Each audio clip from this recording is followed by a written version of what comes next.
Chapter 106. When Shui Yao Yao saw that word again, she suddenly froze. Guessing was one thing, but confirming it was another. She suddenly remembered that day when the young man faced countless media with determination, as if he was wearing armor, and said with bright eyes, "Because we all believe that justice may be late, but it will never be absent." So that was it. So that was how it had always been. Shui Yao Yao covered her mouth with reddened eyes. She wanted to cry, but not because she was sad, but because she was very happy. She was poor and ugly, and she had a lot of fat on her body. She had been bullied a lot in school.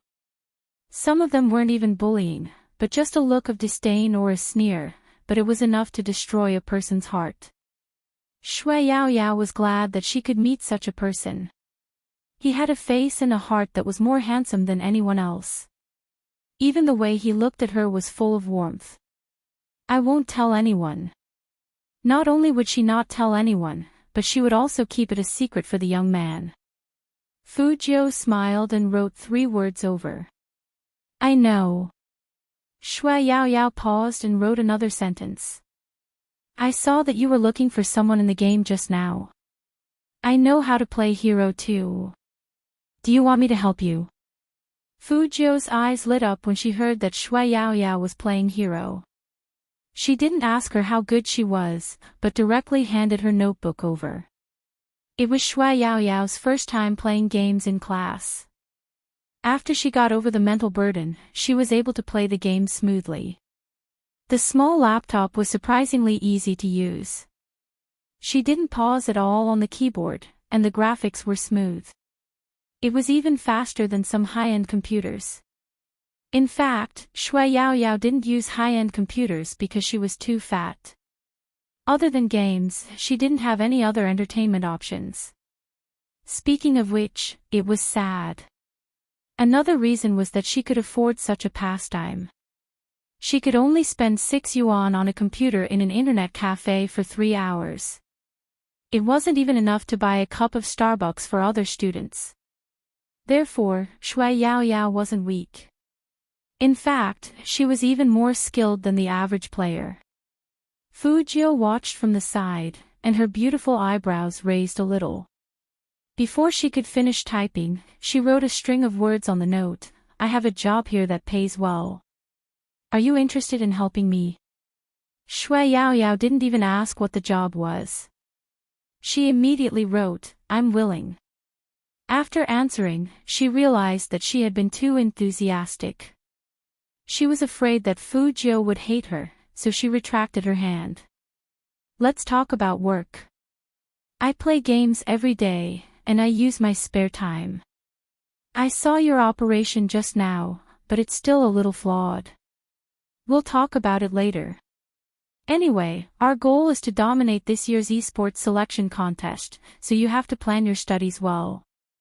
Don't fail when the time comes, and you won't be able to qualify for the contest." Shui Yao Yao looked at the 3 words fail and coughed lightly.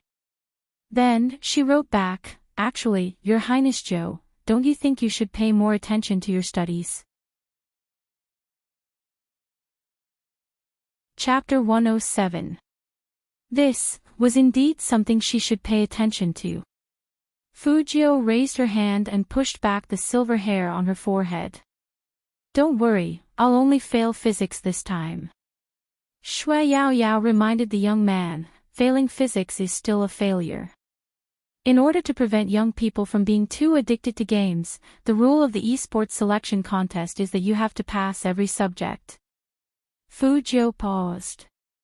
"The rules are like this. Don't you just need to pass?" "No."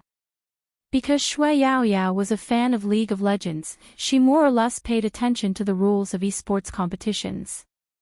"Your Highness Zhou, you have to work hard." At this moment, Fu Jiu realized that what she needed to do the most was not to buy a paperback, but to take out her physics textbook and play with it dozens of times. The key was that she had no interest in physics. "Should I hire a tutor?" Shui Yao Yao wrote on the note. Fu Jiu looked at that line of words and suddenly felt a little melancholy. But it was still good to find a team member, so she casually wrote, "Tell me your phone number." Shui Yao blushed. Just as she replied in a low voice, "I don't have a phone." The English teacher suddenly appeared beside her. Fu Jiu reacted quickly. She pulled her left hand back and replaced the notebook with a real English textbook. She also swept the other notes to the side. Only the one he had just written was caught by the English teacher. The English teacher looked at the words on the note and frowned. She asked Shui Yao, "What's going on?" Shui Yao clenched her fists and was about to speak. She heard the young man chuckle in her ear, "Teacher Chin, I wrote this note to her." The English teacher didn't expect that Fu Jiu would ask for Shui Yao's phone number. She didn't know what to say, so she pushed up her glasses. "Ahem, Fu Jiu, pay attention in class. You've made a lot of progress recently. You're a good seedling. Since you're still a student, you should put more effort into your studies. Don't mistake your affection for Shui Yao as affection." This sentence contained too much information, and all the students in the class looked at Fu Jiu in shock. What does that mean? Fu Jiu confessed to Shui Yao. Isn't this a little too incompatible? Could it be that Fu Jiu liked that kind of guy? Some girls couldn't accept it, and Jiang Feiyang clenched his fists even tighter. He really couldn't think of what Fu Jiu liked about that girl. It would have been fine if she was pretty, but it just had to be like that. Shui Yao wanted to explain, but Fu Jiu winked at her with her left eye, looking devilishly handsome. She knew that the youth allowed everyone to misunderstand him in order to protect her. After all, if others found out that she was the one who took the initiative to pass notes, she would only suffer more rumors and slanders in school. She and the young man were people from two different worlds. Shui Yao had always known this, so she didn't dare to ask for anything. Just like her and that person, even though she was now his stepsister, they were still worlds apart in school. With the English teacher's warning, Fu Jiu didn't log into the game again. She thought of something and took out her phone to send Chin Mo a WeChat message. "Brother Mo, can I bring a classmate to play tennis today?" No matter how domineering she was, Fu Jiu still had manners in her bones. Since the other party was taking her there were some things she had to ask in advance. Chin Mo replied faintly, "Sure." Chapter 108. Shui Yao didn't agree to her idol's invitation at first. To be honest, she had never played tennis in a professional tennis court before, and the expenses there were probably not low. Plus, she didn't have a good figure, so she would be treated as an anomaly in such an occasion. The young man probably saw through her concerns, so he added with a light smile, "Don't worry, I won't let you play on the court. You just need to hold my computer and play by the side. The main thing is that I can correct your small flaws in the game." It turned out that the young man already knew that she didn't have a cell phone. But he was so gentle that he didn't say anything. Even after school, the young man walked beside her with a black school bag on one shoulder. He still looked so handsome. It was drizzling outside. Fu Jiu didn't take an umbrella. After her silver hair was wet, her face looked even more handsome and delicate. And the black earring on her ear, coupled with her faint smile, was really a weapon to instantly seduce girls. "Fu Jiu, can you wait?"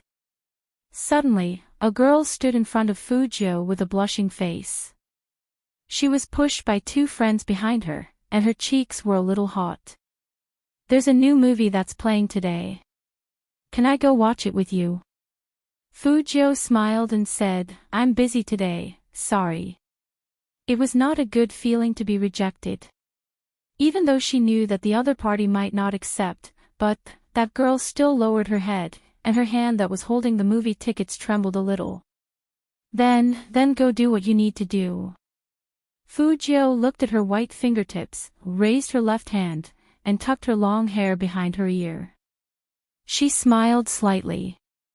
"It's raining today, so it's better to go back early." Don't catch a cold. Instantly, the three girls were boiling with excitement. The girl whose hair had been pinned felt an unprecedented warmth. This was their Highness Joe. Even when he was rejecting someone, he did it so gently. When Chinamo rolled down the window, he saw such a scene. He was still sitting in the back of the car with his legs crossed. On top of him was a business tablet, and it looked like he had just finished a video conference.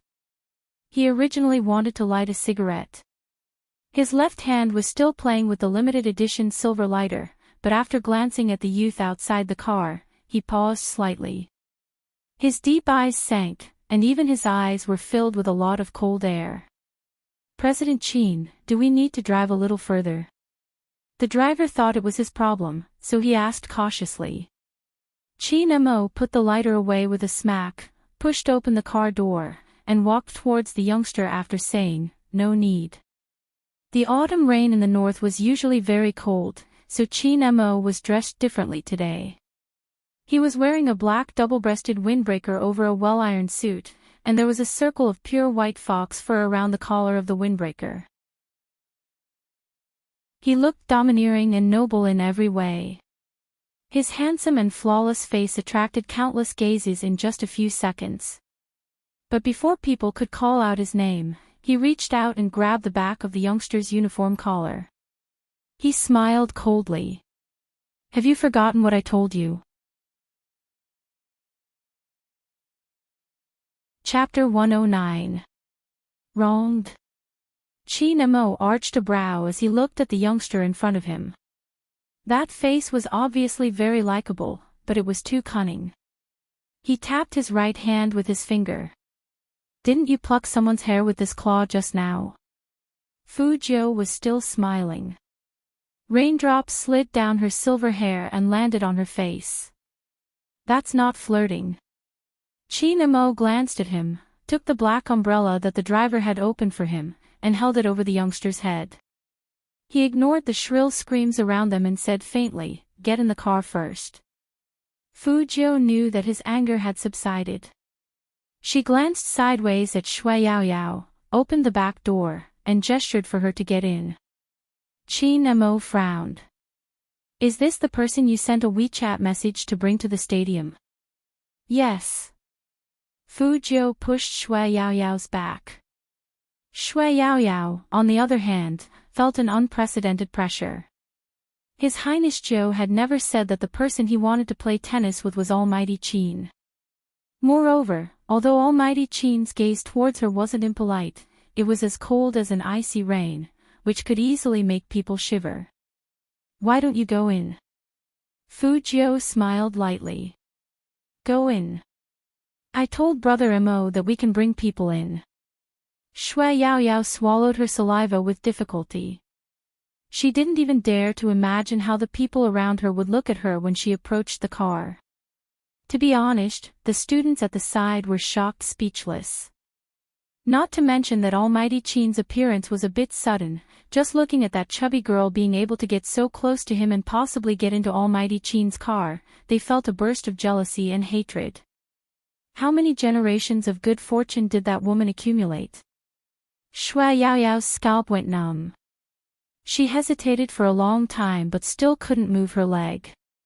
Just as Fujio was about to push him in, someone grabbed her collar again. It was Chin-mo. He had an umbrella in one hand, and the other hand was wearing a black glove. He looked a little like an ancient devil. He grabbed Fujio with the other hand, and his face was handsome and noble. "Don't you know the rules? Let the girls sit in the front, and the two of us sit in the back." Fujio thought to herself, "I'm a woman too." But he wouldn't say it like that. The corner of his mouth curled up, and he opened the door in a gentlemanly manner. Only then did Shui Yaoyao have the courage to step out, mainly because she felt that Almighty Chin's gaze wasn't as cold as before. After the three of them got in the car, the commotion outside was cut off. On a rainy day like this, there would always be towels in the top-end commercial vehicles. Chin-mo casually took a towel and threw it at the youngster's head, freeing one hand to wipe his head with the towel. Shui Yao Yao was stunned when she saw this scene in the rearview mirror. She didn't know how to react and could only sit there stiffly. In fact, the driver's mood was also very complicated. After all, this was the first time he had seen his young master get out of the car on a rainy day.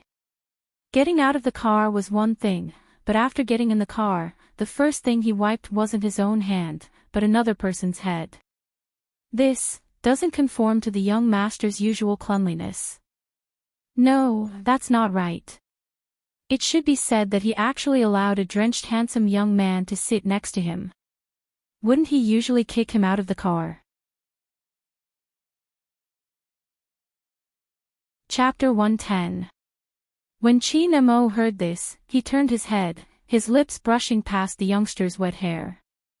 His fingers froze, and his lips felt a little itchy. His voice turned cold. Take the towel and wipe yourself. After saying this, he took the business tablet back to his hand, plugged in his headphones, and had a cold expression on his face as if he was going to continue the meeting. Fujio rubbed her hair, not understanding what was wrong with her brother Mo. His emotions came out of nowhere. She hadn't started flirting yet. But seeing that the Almighty was in a meeting, Fujio didn't disturb him. She kept the towel on her head and didn't take it off. She unwrapped a lollipop and put it in her mouth. Only a minute had passed, and Fujio thought that the Almighty had forgotten about her. Who knew that when she looked up, the man sitting next to her took the towel off her head and frowned. Aren't you afraid of catching a cold? Fujio laughed.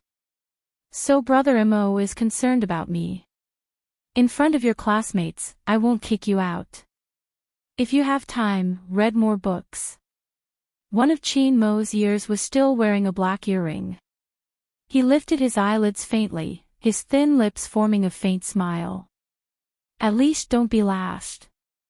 Fujio calmed down at the mention of her results. She held her lollipop in her mouth the whole time and didn't say a word. She didn't even try to play with Qin Mo's hair. CEO Qin was very satisfied with this. He even asked the driver to stop the car and buy some drinks for him and his classmates. After all, he was the younger brother that she recognized.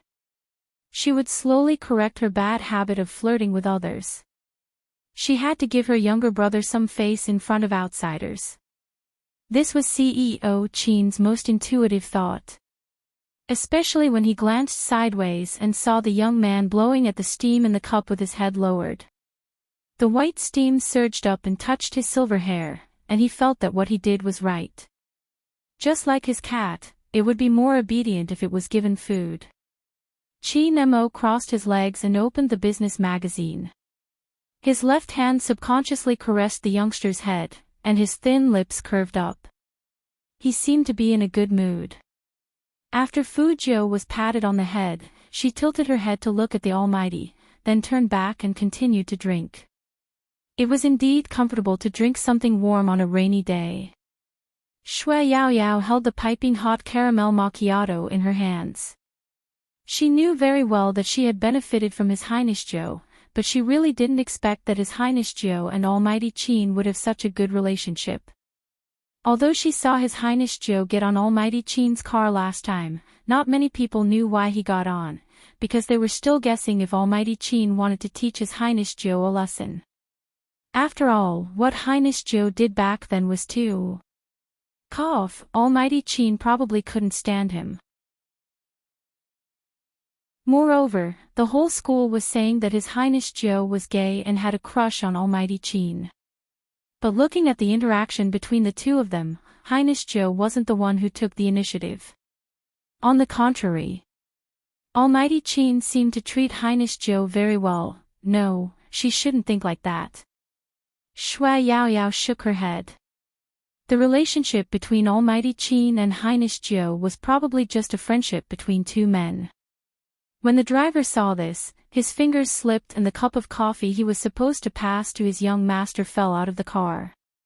Qin Mo glanced over at them. The driver immediately said, "Young master, I'll go buy another cup."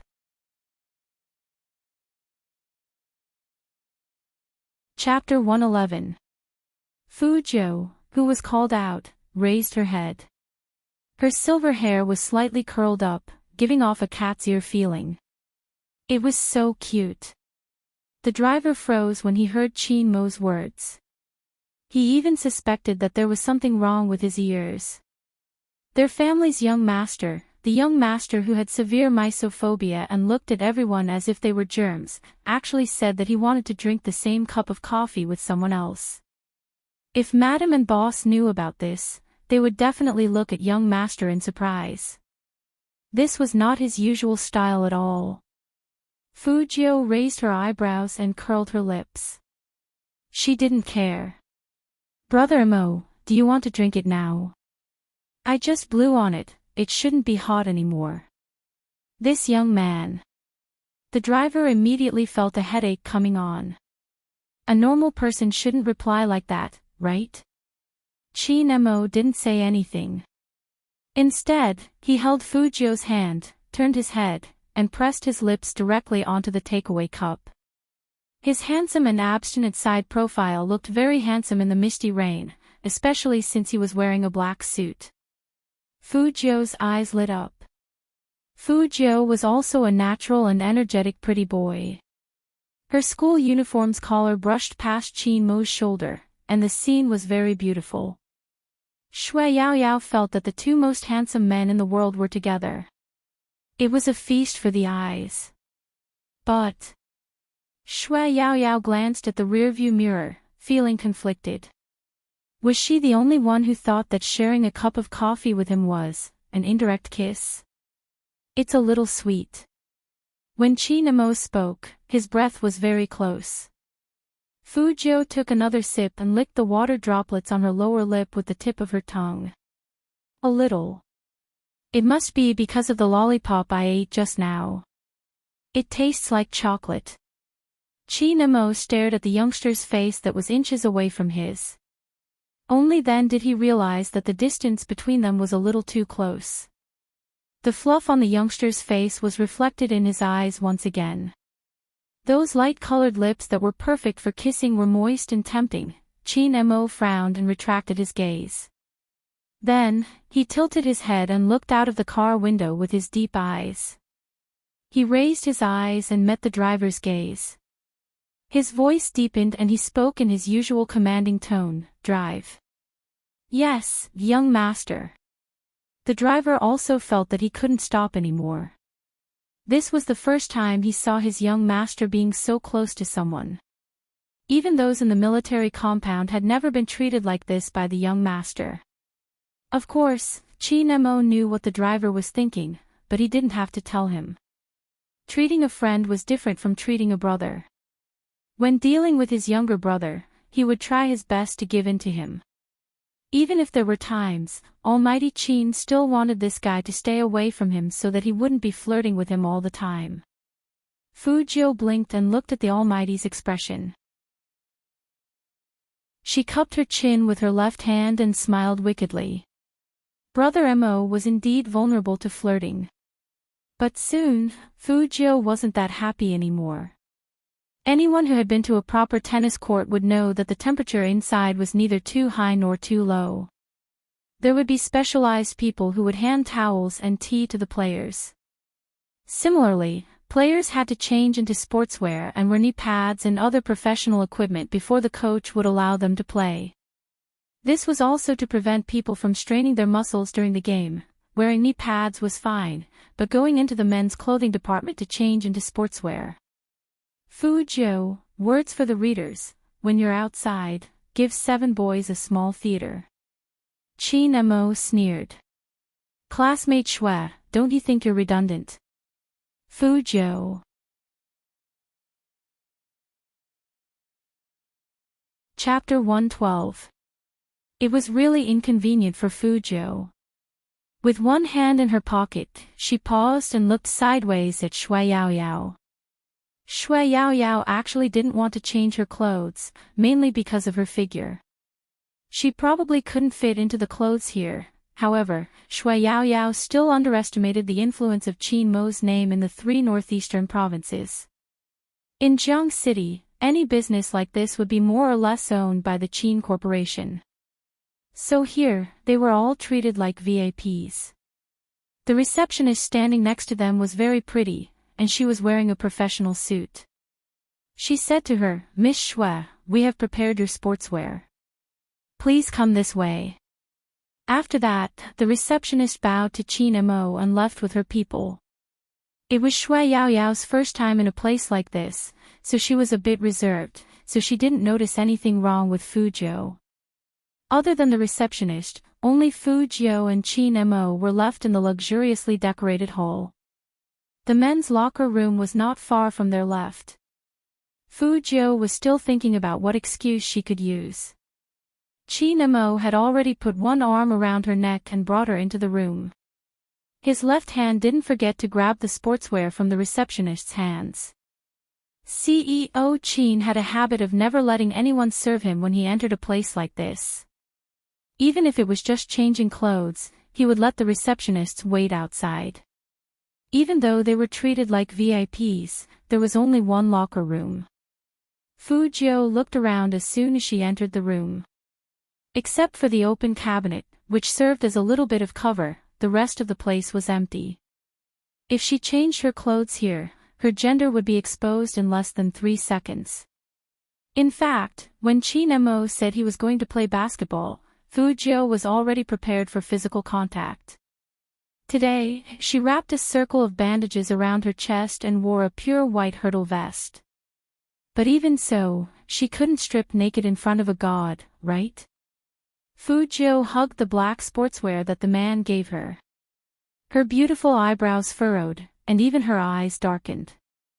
Qin Mo had already given his windbreaker to the receptionist when he came in, so he only had his suit on.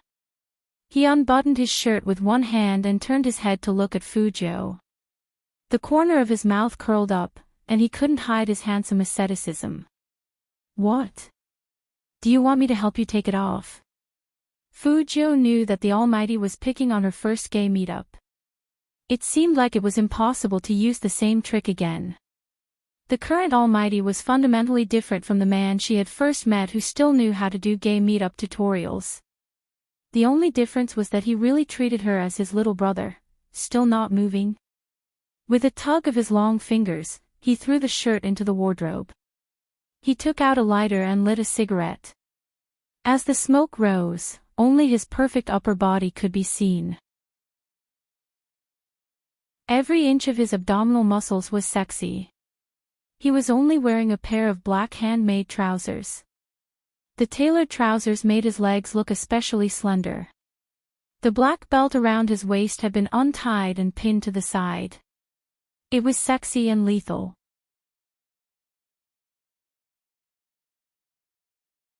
Chapter 113.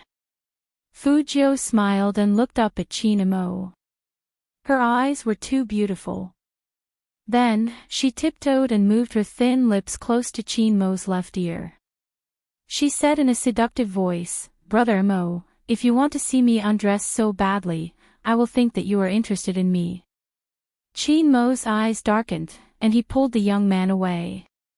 Fu Jiu lost her balance and almost hit the clothes rack behind her. Qin Mo reached out in time and pulled the young man back. His face was obviously a little cold, but he also had a faint smile on his face. "Where did you learn these words from?" Fu Jiu saw that the man didn't want to let go of her. The fragrant cigarette smell lingered in her nose, but she wasn't in a hurry. She said lazily, "I went to nightclubs a lot, and I learned it. Brother Mo, you know my reputation." "You had a reputation." Qin Mo's eyes darkened. He stuffed the unfinished cigarette into the young man's mouth, reached out his hand, and patted the little face that made him angry and hateful. His voice was still light, but it was irresistible. "Get over there and change your clothes. Next time you talk in my ear, I will tear you apart." Fu Jiu believed in the Almighty's ability to do what he said, especially when it came to disciplining her. As the Almighty's little brother, there were a lot of things she had to be careful of. But fortunately, after the Almighty pushed her away, he seemed to dislike her approaching. He changed his clothes faster, as if he was saying, "Hurry up and get over here." From start to finish, the Almighty was cold and aloof, but his face was indeed handsome. Even when he was wearing sportswear, he still looked like the main characters in comics, handsome and noble beyond belief. Fujio looked at the back of that person walking out and secretly let out a sigh of relief. She walked to her clothes, threw her school jacket aside, and then bent down to take it off. Fujio took off her clothes in a handsome and fast way. But what she didn't expect was that when she took the sportswear and was about to put it on, there was a click. The door to the changing room was opened. The man leaned elegantly against the door frame and looked at her calmly. He raised his brows. "Is this why you didn't want to change your clothes just now? Is it because you're too thin?" Ji-Wan raised her eyebrows. "Is this the reason why you didn't want to change your clothes just now?" Fujio was extremely glad that she hadn't closed the wardrobe just now. The half-open door was just enough to cover her chest area. Realizing that the man was walking towards her, Fujio quickly put the top over her head and pulled it up to her waist. The man walked to her side, pulled her over with one hand, combed her messy hair, and looked at her with deep eyes. "What are you panicking about?" Fujio lowered her eyes and deliberately lowered her voice.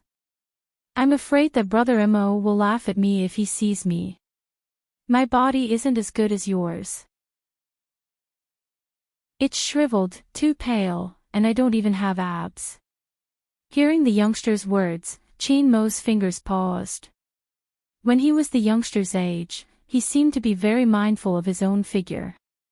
No wonder this guy had been throwing a tantrum since the beginning and refused to take off his clothes. So it was the rebellious side of puberty at work. This was something Chin Mo could understand. In his opinion, the youngster was good in all aspects except for flirting. It was okay to be a little rebellious, and this little rebellious was related to the youngster's self-esteem. As an older brother, he should give the youngster more privacy.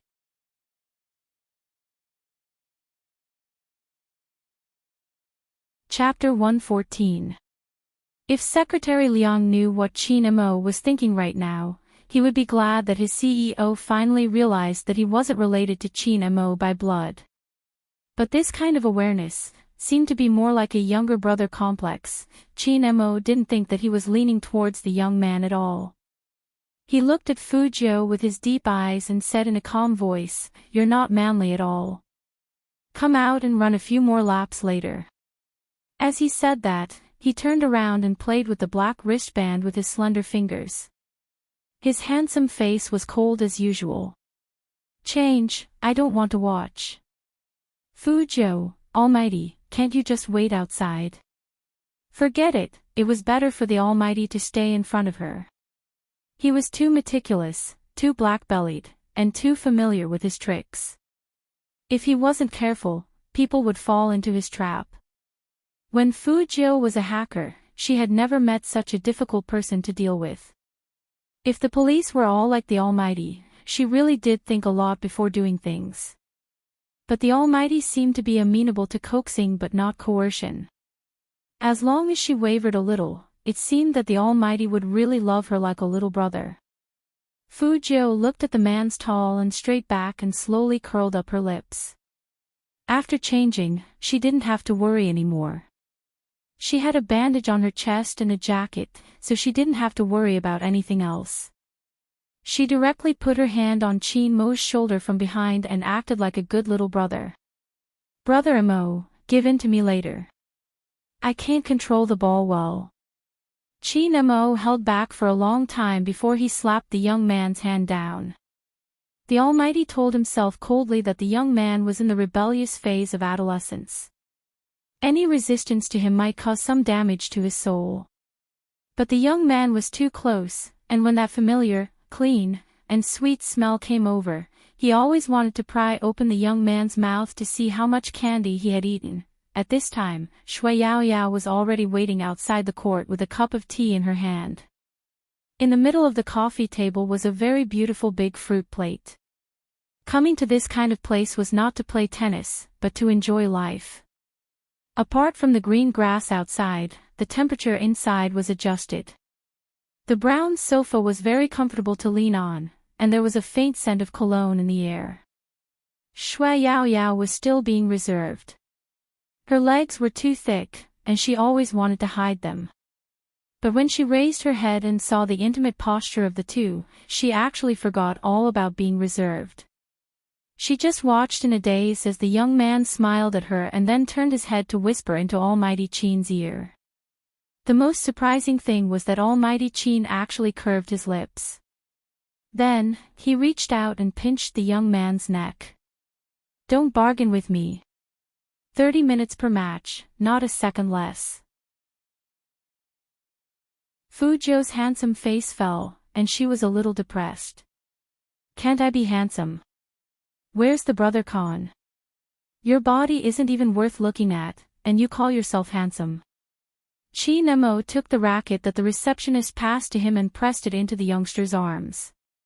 In a casual tone, he said, "Play well, don't think of slacking off." The receptionist didn't expect young Master Qin to give his racket to someone else. He looked at Fu Zhou in surprise.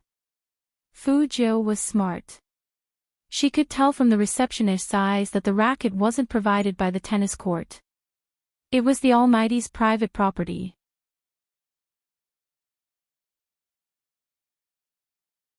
Chapter 115. Fu Zhou paused, looked up, and set her eyes on the man not far away. He was picking out a racket provided by the court. His slender hands were wrapped in pure black gloves, and he looked quite professional in his professional badminton attire. When he lowered his head, his long and thick eyelashes formed a dark shadow, making him look careless, like a popular star shooting a TV series. If Almighty Qin's current appearance was put on a live broadcast platform, his popularity would probably go up another level. Qin Feng probably noticed the young man's gaze, so he suddenly looked up and looked at Fu Zhou indifferently. "What are you up to now?" Fu Zhou put the racket back and revealed her handsome canine teeth. She smiled brightly. "Nothing, I just think Brother Mo is too handsome, so I want to take a few more glances." Shui Yao Yao was very conflicted as she listened on the side. Why did she feel like His Highness Zhou was flirting with Almighty Qin? Two men were playing tennis together, but Shui Yao Yao felt like they were showing off their love. But those two people were indeed a good match. Shui Yao Yao held her teacup and looked at the court enviously. Fu Zhou met her gaze and smiled lightly. She walked over with her racket and pulled out her notebook from her bag. She leaned over and said to her, "Log in and play 2 rounds first.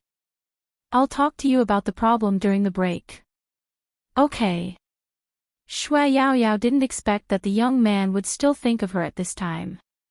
She felt like she was being taken care of, and her face turned red. Fu Zhou's eyes swept over the fruit platter on the coffee table.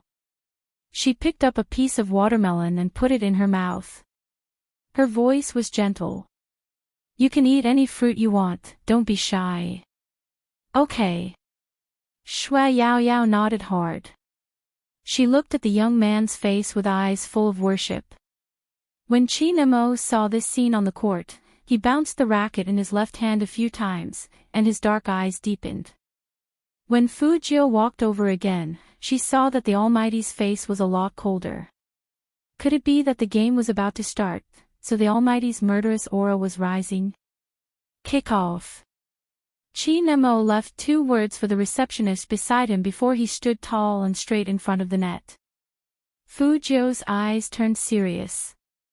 The young man bent his knees, and his side profile was clean and handsome. His silver hair fell to the side of his ears, and he was wearing a pair of black earrings. He smashed the ball hard. Qi Nemo calmly observed the direction in which the ball was flying. Then, he turned his body sideways, and with a beautiful posture, he gripped his racket tightly and aimed it at the white ball. Paw! Fu Zhou's forehead was instantly hit. He rubbed his face with the side of his hand. His face was in so much pain that it looked pitiful. "Brother Mo, you did it on purpose, didn't you?" hit me in the face. Was she really invited to play badminton? He wasn't here to take revenge on her. Chi Nemo looked at the youngster, his eyes dimming. Since you are here to play, focus on playing. Don't always think about flirting with girls. Since when did I always think about flirting with girls? Fu Jiu muttered, feeling a little wronged. Chi Mo's eyes swept over the youngster's fluffy head, and in the end, he couldn't overcome the surging sense of guilt in his heart. He turned his head to look at the receptionist, and his voice wasn't very happy. Go get the ice. Ah. Yes. The receptionist still didn't understand what young Master Qin wanted the ice for.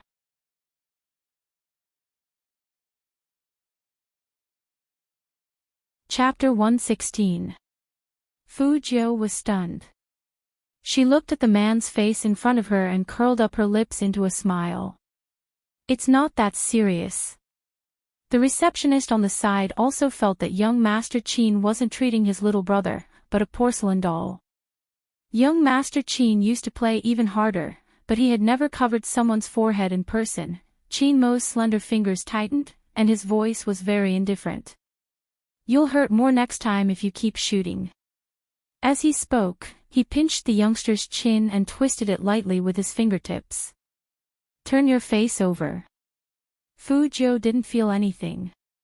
She held her head high and let Qin Mo cover her forehead for about a minute. Shui Yaoyao, who was still playing games, moved uncomfortably. She felt like she was unnecessary sitting there. It was better for her not to look at the court. It was better for her to reduce her presence. After covering her forehead, Qin Mo served the ball himself. He used a lot less force than before. Fu Jiu was even more handsome than usual when she played, especially when she didn't stop on the court.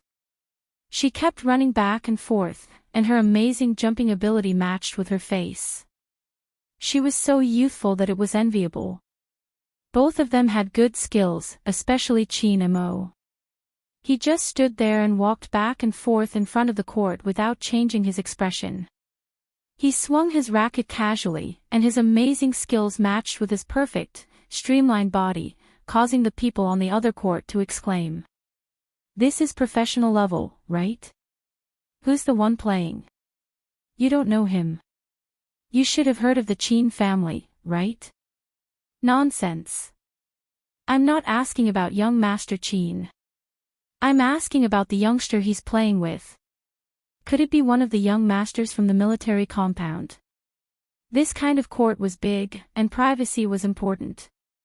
Qin Mo and his friends were treated like VIPs.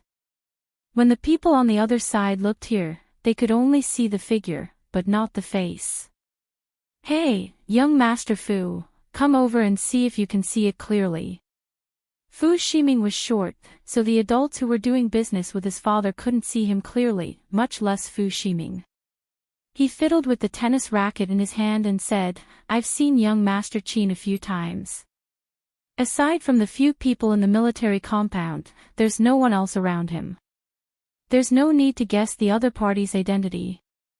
When those people heard this, they immediately laughed and complimented, that's true, but I haven't seen young Master Qin in real life. Young Master Fu is indeed amazing. That's nothing. Fu Ximing raised his chin indifferently. He was quite arrogant. Fu Zhongyi was elated to hear his son being praised. My son doesn't like to talk much, but he's actually very good at games. Young Master Qin plays games too, so we got to know each other. Since we know each other, why don't we go over and say hello? When those people heard this, they were tempted. Fu Ximing furrowed his brows. Young Master Qin doesn't like to be disturbed when he's playing. In the future. He sounded disappointed, but at least there was still hope. I'll have to rely on young Master Fu's recommendation. Fu Ximing grunted in acknowledgement and glanced in that direction again.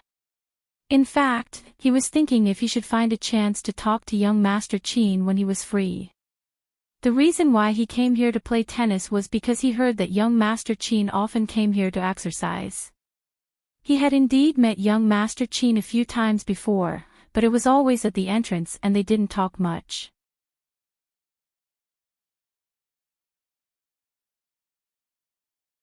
Chapter 117. After the game, even the counselor who was watching from the side couldn't help but want to praise the beautiful game. Almighty Qin won, of course. Fu Zhou's stamina couldn't keep up. In the second half of the match, there was a thin layer of sweat on her fair forehead, and even her silver hair was wet. She put it to her ear, raised her hand to wipe it, and smiled. Brother Mo, I'm going to take a break. We'll play the second match later. Qin Mo glanced at him and handed his thermos to the young man. Fu Zhou was indeed thirsty. People who had just finished exercising had to drink water. She took the thermos and drank several mouthfuls. Once again, the receptionist was shocked.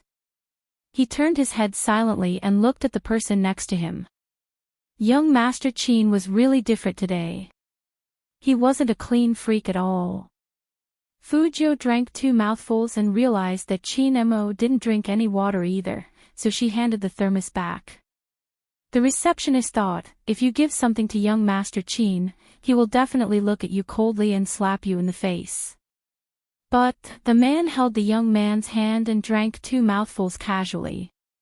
Then he turned his head and ordered them, pick up the ball. Oh, yes. No wonder the receptionists were a little slow today. This scene was too impactful. Fu Zhou saw that the Almighty didn't seem to be thirsty, so she came to Shui Yaoyao with the thermos and took a piece of watermelon in her mouth. Then she tilted her head and looked at the screen. She put one hand behind Shui Yaoyao and the other on the mouse. You don't need to be so fast for your profession. Besides the keyboard, use the mouse. When the enemy attacks, dodge first and then grab the ball. Shui Yaoyao watched the young man easily use the ultimate move on the screen, and her eyes were full of shock. She had always wanted to ask His Highness Zhou, who was so good at playing, what was his name in the game. But before she could open her mouth, she saw Almighty Qin sitting in front of them with his legs crossed. He didn't sweat at all, which made people feel that this man was naturally unattainable. He tilted his head and lit a cigarette. His whole body exuded elegance and luxury. But his eyes were so cold that no one dared to look at them directly. Shui Yaoyao didn't understand how Highness Zhou dared to put his arm around this man's shoulder. Anyway, she was scared to death. Almighty Qin's gaze on her hand was too oppressive. Shui Yaoyao couldn't help but look down. Only then did she realize that Almighty Qin wasn't looking at her, but at His Highness Zhou's hand on the back of her hand. Did you see it clearly? The young man's voice was still ringing in her ears, still gentle, hit me like this from now on. Shui Yaoyao braced herself and replied, okay. He pulled Fu Zhou over and said in a low voice, I asked you to come here to play tennis, not to teach. I even told you not to be half-hearted. Did you forget it so quickly? MH? Fu Zhou looked at Qin Mo and said in a low voice. Fu Zhou touched her nose. Shui Yaoyao wanted to help the young man out. Your Highness Zhou, I know what you just said. You guys continue fighting, I'll pack my things and leave first. Leave first? Fu Zhou raised her eyebrows. It's not convenient to take a car here. We will send you back after we finish the fight. Right, Brother Mo? Although Qin Mo didn't like the way the young man flirted with girls, he still had the basic manners, so he replied with a faint,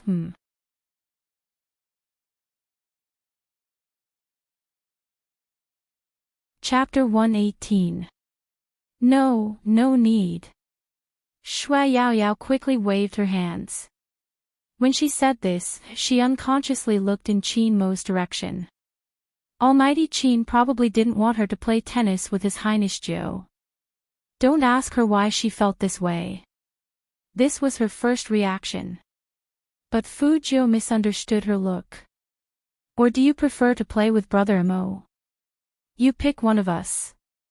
Hearing that, Qin Mo frowned his thick eyebrows without changing his expression. Fu Jiu had already stood up with a smile. Who should I pick? Shui Yaoyao followed her and said, then His Highness Zhou should choose you. She really didn't dare to choose Almighty Qin. His inherent elegance always made her feel a little breathless. Looks like I'm more charming than Brother Mo. Fu Jiu's words were directed at Qin Mo. She smiled, revealing her sharp white canine teeth. Her silver hair hadn't completely dried yet. It was really hard to hate her. But Qin Mo's eyes swept over the girl standing next to the young man, and his fingers paused. Wasn't his little brother being too nice to Shui Yaoyao? He hadn't known Fu Jiu for a long time. Whether it was the young man outside the game or the Spade Z in the game, they weren't that easy to get close to. Qin Mo always thought that he was the one that the young man treated specially. But now it seemed that he was even nicer to Shui Yaoyao. Thinking of this, Qin Mo couldn't help but take another look at the chubby Shui Yaoyao. Shui Yaoyao felt a chill on the back of her neck, and she was too embarrassed to turn around. To be honest, she was really too fat. She was different from when the young man came on the court. Her legs were chubby, and they would definitely shake when she ran, which wasn't pretty at all. No one liked to expose their shortcomings in front of their idol, but it was unrealistic to go back and play games. Almighty Qin obviously didn't want to see them playing on the computer. Fu Jiu was right next to her, and she also saw her scruples. While she was choosing a racket, she chuckled and said, I've been wanting to ask, why do you call me Highness Zhou? This is because the girls in school like you. Not that kind of like, but that kind of like. Shui Yaoyao was afraid that she couldn't explain clearly, so her face was still red. Anyway, it's your fangirls. We gave you this nickname together, because you look like the ancient princes, evil and domineering. Fu Jiu found this explanation quite interesting. Crown Prince. Her. The girl's thoughts were still very cute. Then let this prince teach you how to play tennis. A lot of girls aren't good at this. In order to make Shui Yaoyao look less awkward, Fu Jiu smiled and blinked her left eye. Then, she reached over and put her hand on Shui Yaoyao's hand. She had a handsome and clean face. Not only was her posture handsome, but her voice was also very pleasant. Exert force with your fingers. When you're playing, try to lower your body as much as possible. Keep your eyes level with the racket and the ball you want to hit. Use your ankles to drive your whole body, just like this. With that said, Fu Jiu held Shui Yaoyao's hand and pushed the racket upwards. Her movements were very cool, and her silver hair flew past Shui Yaoyao's ear.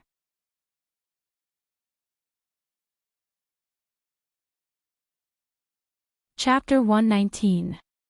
Shui Yaoyao's heart was beating erratically. She never dared to imagine that she would be so close to the young man one day. His Highness Zhou's unique gentleness could really melt people. Can you? The melodious voice rang in her ears again, and when she turned her head, she saw the young man smile. Even the beauties on the tennis court couldn't help but look over, their eyes full of envy. I want such a handsome guy to teach me tennis too. That's such a sweet smile. Who is he? I don't know, it's my first time seeing him. The beauties couldn't help but stop what they were doing. They all looked at Fu Jiu through the net, their eyes burning. Only in the semi-transparent lounge, the temperature was low. The receptionist standing next to Qin Mo didn't even dare to turn his head. It wasn't an illusion. The coldness emitted from young Master Qin could almost freeze people's blood. What the hell was going on? Qin Mo looked at the court with one hand supporting his chin. His slender fingers in black gloves rested on the back of the chair. His long and deep eyes were extremely cold, and even his voice was like a flower blooming in the North Pole. Every word he said was cold and bone-chilling. Call them back. After all, he came from the military compound, and his ruthlessness was never hidden. Rest after 30 minutes. He doesn't understand this, but neither do you. As he said this, he raised his head carelessly and glanced at the receptionist. That pair of eyes was so deep that it made people's scalps go numb. The receptionist didn't dare to refute. Although young Master Qin always played for more than 2 hours before stopping, now that young Master Qin said to rest after 30 minutes, they had to rest. Young Master Zhou. The receptionist actually felt that it was a little disharmonious to interrupt the young man's teaching at this time, but what could he do? He didn't dare to disobey young Master Qin's words. Fu Jiu glanced sideways. Miss, you look very hot. You didn't rest enough just now, right? The receptionist was good at talking, and he tried to find an excuse without blinking. I haven't exercised before, and it's not good for my body if I exercise for too long. Let's clean the court first, and you two can play later. If you want to fight again, then fight with young Master Qin. Don't leave young Master Qin here to teach girls again. Otherwise, I'll have to find another excuse. Fu Jiu found it strange that the stadium needed to be cleaned after only half an hour of playing. But since the receptionist brought it up, she couldn't say anything more. She took Shui Yao to the lounge. The moment she looked up, she saw that the man's expression was a little colder, but he still looked dignified. His fingers slid across her homemade book, and the other hand held the coffee. He looked like a king. This book is not bad. Of course, Fu Jiu accepted all the compliments. You bought a good hard drive, and it runs very fast. I'll use it to play with Brother Mo in the future. Qin Mo replied and didn't continue the topic. Instead, he turned to look at Shui Yao and casually twirled the black gloves on his hands. Miss Shui, how did you get to know my brother Joe? I see that you two have a good relationship. Ninth brother. Shui Yao was still a little confused by this title, but she still had to answer Almighty Qin's question, even if she had to bite the bullet.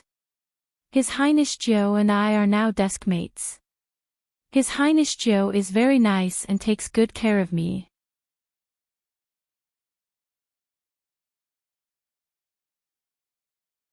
Chapter 120. Shui Yao didn't understand why Almighty Qin would ask that, so she just nodded vaguely. Fu Jiu was still drinking water. When she raised her head, her fair neck looked especially long and slender. Qin Mo glanced at the youngster, and he happened to see Fu Jiu's movement. His deep eyes swept over that smooth area, and he couldn't help but reach out and pull her over. You have so much free time after school that you can flirt with girls freely. You don't need to study anymore, right? What do you mean by picking up girls freely? Fu Jiu coughed. Brother Mo, don't wrongly accuse me. Yao is my teammate and my physics tutor. My grades will be in her hands in the future. Just studying. Qin Mo felt that this question needed to be answered. He looked sideways at that fair and handsome face, and he said faintly, don't bother girls with tutoring, especially Miss Shui. She should be very busy. Shui Yao wanted to say that she wasn't busy, but when she met Almighty Qin's cold eyes, she swallowed her words. Fu Jiu really hadn't considered this problem. Shui Yao's family wasn't very well off, and playing games would definitely take up a lot of her time. She probably had to cook for herself, and she also needed to tutor her in physics. It seemed like she didn't have much time. It's okay, I can hire a physics tutor. Fu Jiu smiled at Shui Yao, obviously trying to help her out of the situation. Qin Mo looked at them from the side, and his eyes darkened. Do you feel proud when outsiders find out that you failed physics? Fu Jiu. Brother Mo, don't be so sharp with your words. This is how friendships are broken. Fu Jiu was a bit listless when it came to grades, especially physics. I have no choice. I have to pass every subject in the esports selection contest. At this point, Fu Jiu smiled again. She leaned a little closer to Qin Mo with a devilish and flirtatious look. How about I bribe Brother Mo, and you let me in through the back door? Qin Mo glanced at the young man. 10 million, and I'll let you pass. Fu Jiu's handsome face fell. Brother, give me 10 million and let me hire a tutor. The coldness in Qin Mo's eyes dissipated a little when he saw the youngster's expression. I'll tutor you in physics from now on. Shui Yaoyao, receptionist, why did they feel that young Master Qin, Almighty Qin, had gone one round just to say this? Fu Jiu was also stunned. Brother Mo, aren't you usually busier? I still have time to tutor a slacker like you. Qin Mo stood up as he spoke, his large hand caressing the youngster's fluffy head.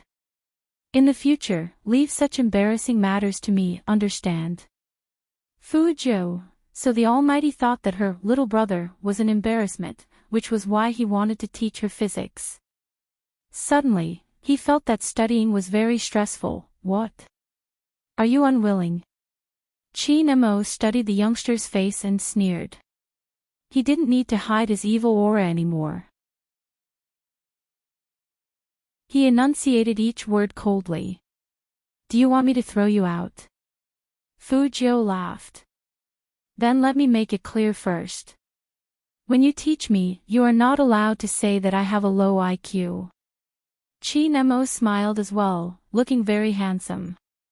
He reached out and pinched the youngster's chin, the faint scent of tobacco lingering on his fingertips. Do you have intelligence? Fu Jiu.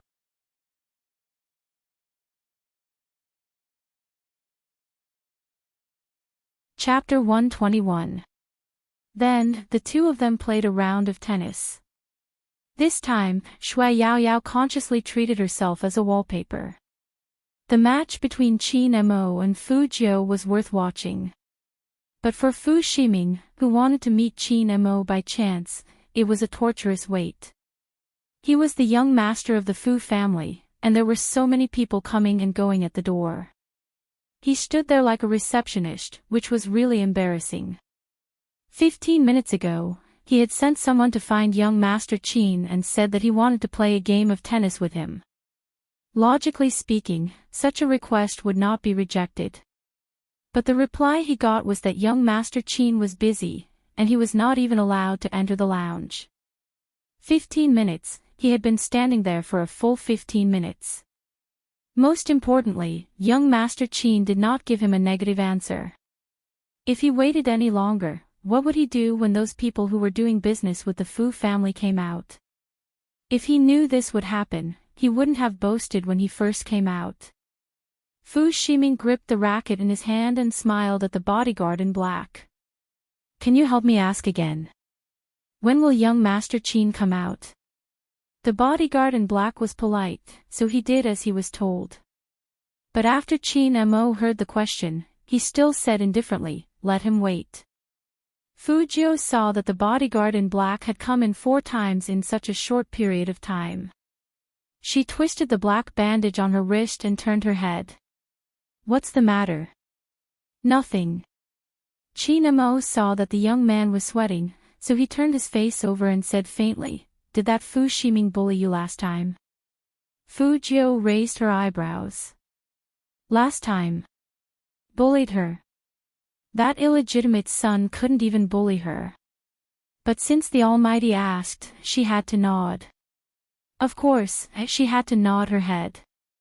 Yes, yes. That's right. Qin Mo flicked his racket and said something incomprehensible. Fu Jiu was confused and didn't understand what the Almighty was talking about.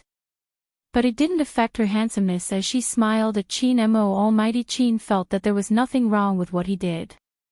Since someone bullied his little brother, as the big brother, he had to stand up for his little brother. Fu Shiming didn't know when he had provoked a man. He stood outside for 40 minutes, and his handsome face was full of embarrassment. Some guests even regarded him as an assistant coach and waved him over to pick up the ball.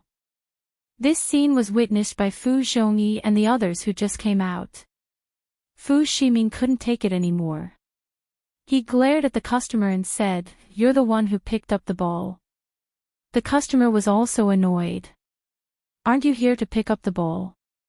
What are you doing standing here?" Fu Ximing didn't know what to say. He didn't even enter the door. He just used brute force to rush outside. "Young Master Fu, what's wrong? Where is young Master Qin?" The group of people asked anxiously. Fu Ximing had nowhere to vent his anger, so he directly said, "Scram." These people were not as rich as his family anyway. The faces of the elders immediately changed. Fu Zhongyi still wanted to explain. "This child," the guest sneered, "Ha! Young Master Qin. Is young Master Qin someone he can see whenever he wants? He has been standing outside for more than half an hour. It's obvious that he hasn't given up after being rejected by young Master Qin. I've seen too many people like him. He thinks that after playing tennis twice, he can suck up to young Master Qin, but he still got angry. Pfft. Stop pretending to be rich." Just this sentence put Fu Zhongyi in an extremely awkward situation. After the bodyguard in black saw this scene, he walked in again and whispered something in Qin Mo's ear. Qin Mo's expression didn't even change. He held the racket in his hand and said in a calm voice, "Got it."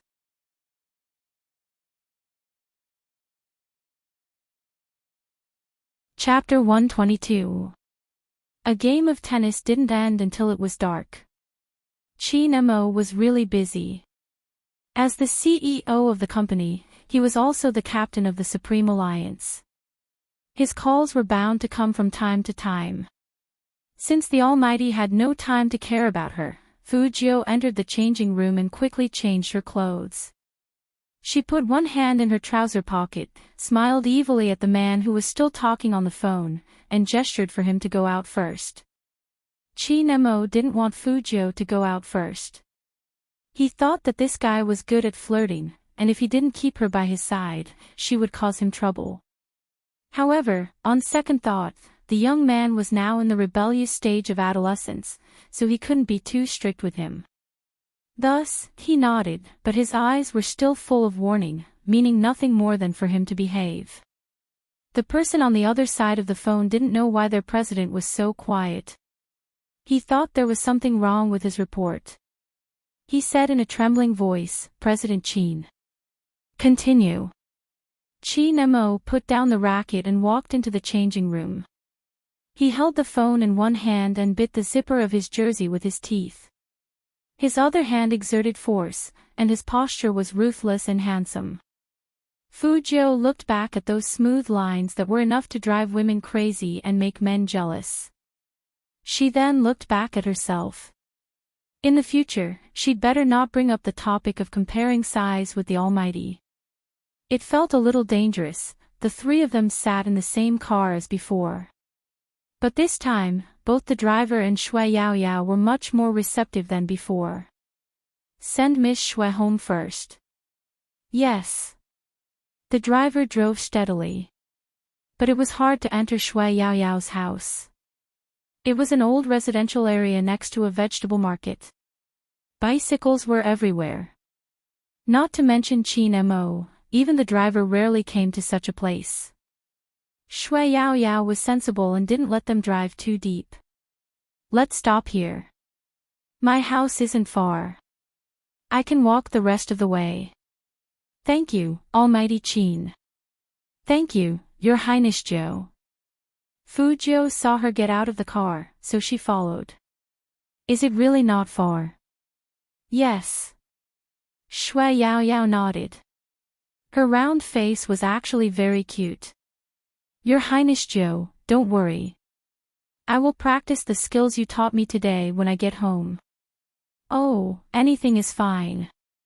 Fu Jiu smiled. Seeing that she had been a little nervous the whole day, she reached out and flicked her forehead. With me as the captain, we won't lose. Shui Yao Yao covered her forehead with her hand and smiled. Highness Zhou was indeed very gentle, both of them were wearing school uniforms.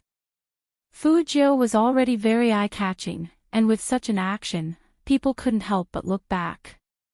The youthful atmosphere was very strong, especially in such a lively scene. Qin Mo was still sitting in the back seat with the car window rolled down. His dark eyes were as dark as the cold night, and all his emotions were drowned in them. His hand holding the business tablet paused for a moment, as though he was enduring something. This time, he didn't get out of the car. Instead, he waited for the youngster to get into the car before he slowly tidied his sleeves. Cancel today's dinner.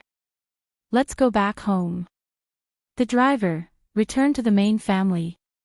But there was someone else in the car. Did young master forget to send ninth young master home? Fu Zhou paused a little and raised her eyebrows. What about me? Qin Mo tilted his head and smiled, but he didn't look very happy. He patted the youngster's cheek with his black-gloved right hand.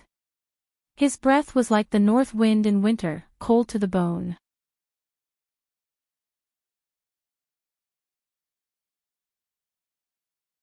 Chapter 123. Go home with the Almighty. Fu Zhou thought about it, and there was nothing wrong with that. There should be a lot of good computer parts in the Almighty's house. Okay, after we get there, we can visit Brother Mo's room. Fu Zhou said it casually. But after the driver heard what his young master said, he was shocked. Young master was going to bring someone from outside the compound home. This was something that had never happened before. Even when young master was in school, he didn't invite anyone home. Although young master's tone just now didn't sound like an invitation, but like he was looking for trouble. But it was enough to make people feel like it was a dream. The car didn't go fast, and Fu Zhou could see the special signs of the military compound along the way. This kind of place was usually quiet in the middle of the hustle and bustle. Vehicles going in and out had to be checked, and ordinary people couldn't get in at all. Every day, there were special armed soldiers standing guard, and they were the most powerful people. In her previous life, it wasn't that she hadn't been to such a place. It was just that at that time, she was still the #1 player that all the intelligence agencies wanted to capture. As soon as Qin Mo got out of the car, all the soldiers in military uniforms raised their arms with a whoosh. It really made people feel that this place was different from the outside world. Young master. A middle-aged woman dressed like a servant came up to him. Qin Mo pulled Fu Zhou over with one hand, and his voice was very calm. Auntie Zhang, Fu Zhou, this is my brother. He will come often in the future, so you can arrange things accordingly. Auntie Zhang was stunned. She had worked for the Fu family for so long, and since when did young master have a brother? Boss and madam probably didn't know. Fu Zhou still wanted to talk to Auntie Zhang, and that charming and evil smile appeared. But Almighty Qin grabbed her wrist. Don't flirt with people, understand? I'm just saying hello. Qin Mo tightened his grip, and his voice was very calm. You can't even say hello, go upstairs. Fu Zhou was sucking on the lollipop, and she was a little depressed. Almighty Qin, as her brother, was he too strict with her? Qin Mo entered the room, threw his jacket on the sofa, and unbuttoned his shirt with his left hand. He raised his eyebrows and looked at the young man with a domineering and ruthless look. Do you think I'm strict with you? Fu Zhou also sat down and yawned lazily. A little. Qin Mo glanced at the youngster's head that was so close to him. Somehow, the coldness in him receded a little, and his entire body was filled with elegance. Let's talk about something men talk about. Fu Zhou, a conversation between men. It wasn't appropriate for her to chat with him, she was not a man. To be honest, Brother Mo, you've got the wrong person. Do you want to fall in love now? Seeing the youngster's listless expression, Chin Mo felt that his tone was too harsh. After all, he shouldn't treat his younger brother like a subordinate, so he added, I'm not against puppy love, but you should focus on your studies now. Fu Jiu was confused. She didn't want to be in a relationship. Stay away from girls in the future. Seeing that the youngster didn't look up, Chin Mo's voice softened. Before falling in love, you should at least pass the test, right? Last place, huh? Fu Jiu couldn't help but raise her arm and place it on the man's shoulder. Her eyes were very beautiful. Brother Mo, why don't we talk about how to be a good brother?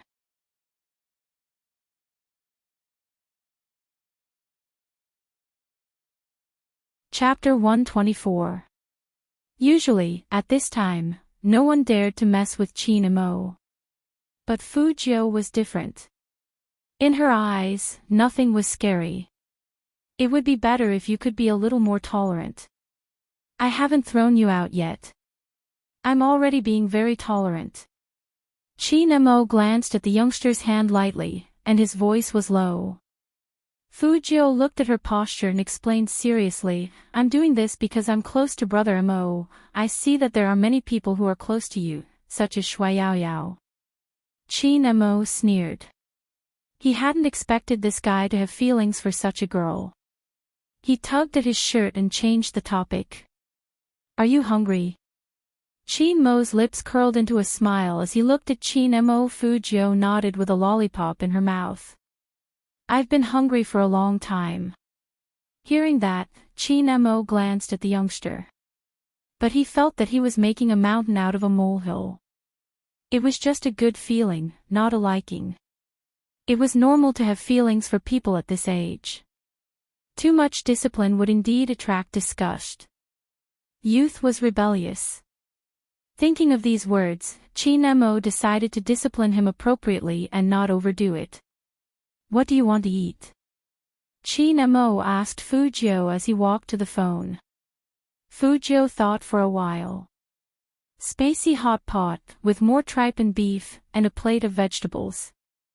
Chin Mo didn't attack the youngster for being a foodie after hearing that. He lowered his eyes and pressed the intercom. Hello, Auntie Zhang, let's eat at home. Prepare some hot pot seasonings, spicy seasonings, and, Fu Jiu looked at the man's handsome and elegant side profile and was a little surprised. She thought they would go out to eat, but she didn't expect to eat at Chin's house. Look around first, I'm going to change. After saying this, Chin Mo tugged at his collar as if he was going to walk into his bedroom. Then he thought of something and stopped, asking, Do you want to change too? Of course, Fu Jiu wouldn't agree.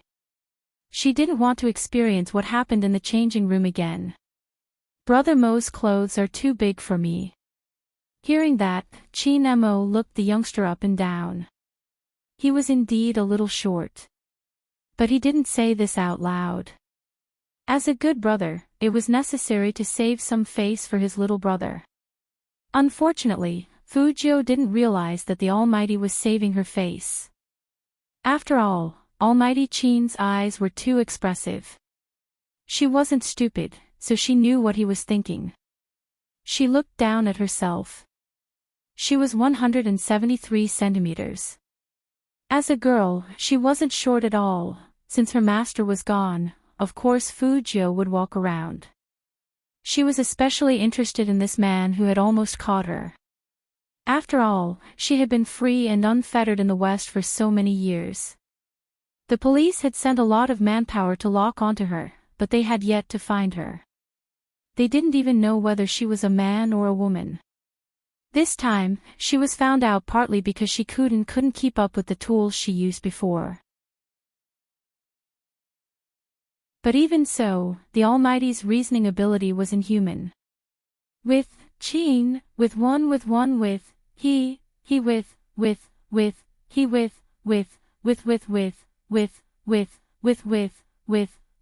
with, he, Fu with, I, he,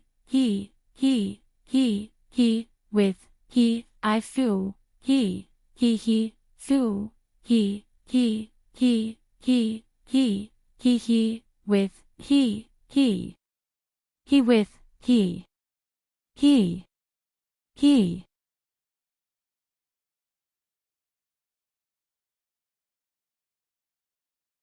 Chapter 125. On the mainland, there weren't many people who could study criminal psychology. What's more, there weren't many who could write annotations in a book. Fujio curled up her thin lips playfully. The Almighty had hidden himself quite well. No wonder they all said that young Master Qin was someone the entire Northeast province couldn't afford to offend. If the police had someone like the Almighty, it would be hard for her to hide herself. Criminal psychology, psychological profiler, and computer expert, Fujio always believed that there were some people in this world who couldn't be compared to them no matter how many times they were reborn. The Almighty might be one of those people, interested in my book. Qin Mo had already changed his clothes. He was wearing a light-colored knitted sweater with a pair of cloth trousers. It made him look much softer, like those male celebrities in country age at home. His black hair was stuck to his ears, and it was slightly damp. His exposed wrists looked especially white.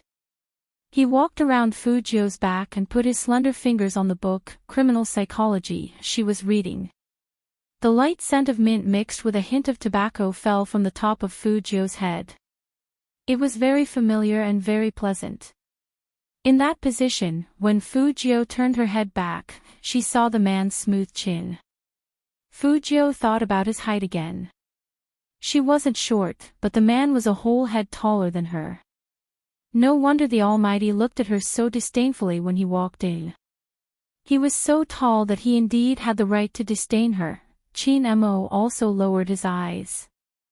His deep eyes fell on the young man's face, and they seemed to freeze for a moment. Soon, he took the book out of her hands and put it back on the shelf. He grabbed the back collar of the young man's school uniform with his other hand and turned his body sideways to ask Fujio. His thin lips were very close to the young man's face, and his breath could hit Fujio's face. "Do I look good?" "Not bad." Fujio smiled lightly, and it was somewhat seductive.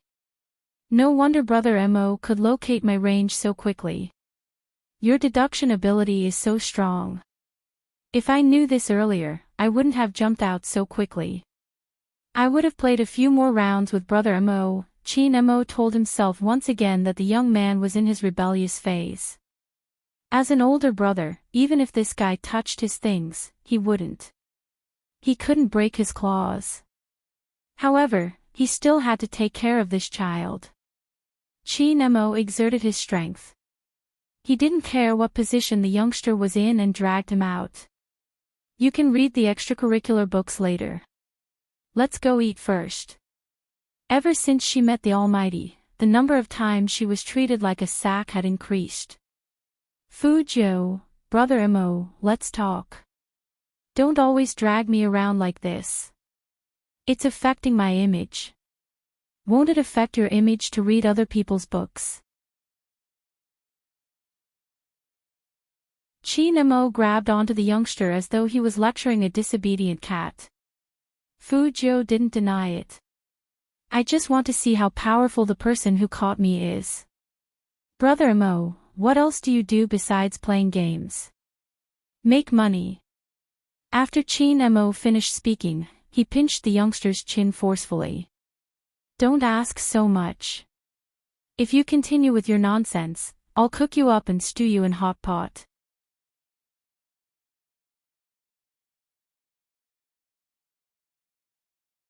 Chapter 126. I don't need to chase after a girlfriend. Women will naturally chase after me. Qin Mo's voice was very calm, and he lowered his handsome face. Even his breath was on Fujio's lips. So what you said is not within my consideration. Be good and listen to me. Don't let me break your neck. That's what you need to do, understand? After saying this, Qin Mo let go of the youngster. His back was straight and even seemed to be matter-of-factly. Fujio found it hard to refute what the Almighty said. According to the man's style, he didn't need to worry about finding a girlfriend. In Jiang City, not only girls who played games worshipped him as a god. Even young ladies who didn't play games couldn't resist the temptation of the Qin family's power and influence.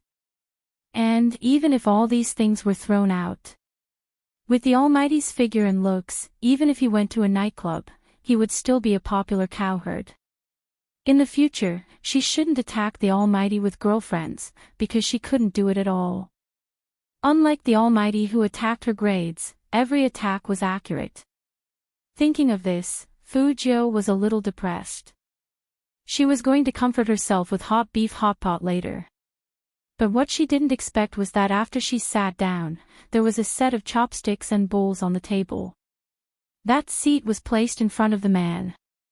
Fu Jiu looked up at Aunt Zhang with a light smile. That clean and handsome face was full of sunshine. Aunt Zhang didn't dare to make eye contact with this handsome boy. She just kept tilting her head and looking at Qin Mo, looking like she wanted to say something but didn't. Seeing this, Fu Jiu knew that the Almighty had ordered her to do something. She didn't beat around the bush and said to Qin Mo, "Brother Mo, where are my chopsticks?" The beef in the spicy pot was boiling. At this time, she took it out and stuffed a big mouthful into her mouth. Even her lips and teeth were fragrant. Just thinking about it made her feel delicious. Qin Mo only lifted his eyes slightly and put a pile of beef into his bowl with his chopsticks. "This brother of mine is so bad, so of course I'll eat it. You watch." Fu Jiu. "Almighty, you can't be so cruel. You won't have any friends, do you know that?"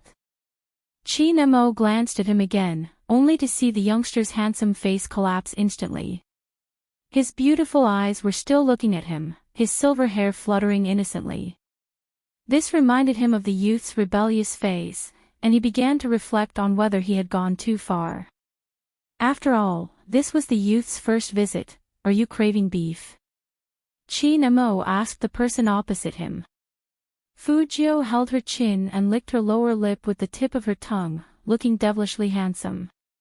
"Brother Mo, I've been playing tennis with you for so long, I'm hungry.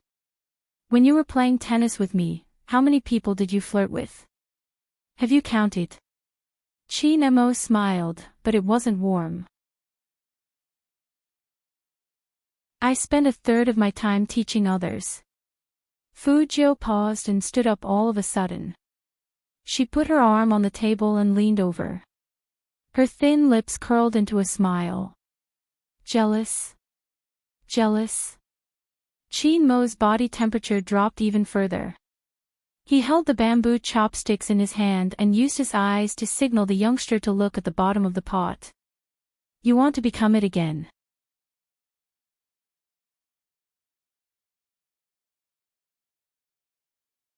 Chapter 127. Qin Mo could tell that the young man was listless again. His deep eyes glanced at Fu Jiu's lowered head, and the corner of his mouth lifted. He acted like a big brother. "Will you still have puppy love in the future?" Fu Jiu shook her head and felt that something was wrong. When did she have puppy love? She was just flirting with a girl. She wanted to look up and explain, but she didn't expect that as soon as she opened her mouth, the man stuffed a mouthful of tender beef into it. After the beef cooled down, it wasn't too hot, and it tasted just right. The man was still holding the bamboo chopsticks in his hand, but the other end of the chopsticks was fed to the young man. After seeing this scene, not only Aunt Zhang, who was standing next to them, opened her mouth wide, but even the soldiers standing guard all looked at each other in disbelief. What was going on? Young master actually. He actually knew how to feed people. Aunt Zhang still remembered that when the young master was about 8 years old, he was sitting in the courtyard reading a book. At such a young age, he was already very much like a gentleman. He wore a pure black suit with a fluffy windbreaker over it. He always had a cup of tea by his hand, and everyone in the courtyard would turn to look at him. Madame was also very happy at that time, and she wanted to feed the young master a bite of fruit. At first, the young master didn't say anything.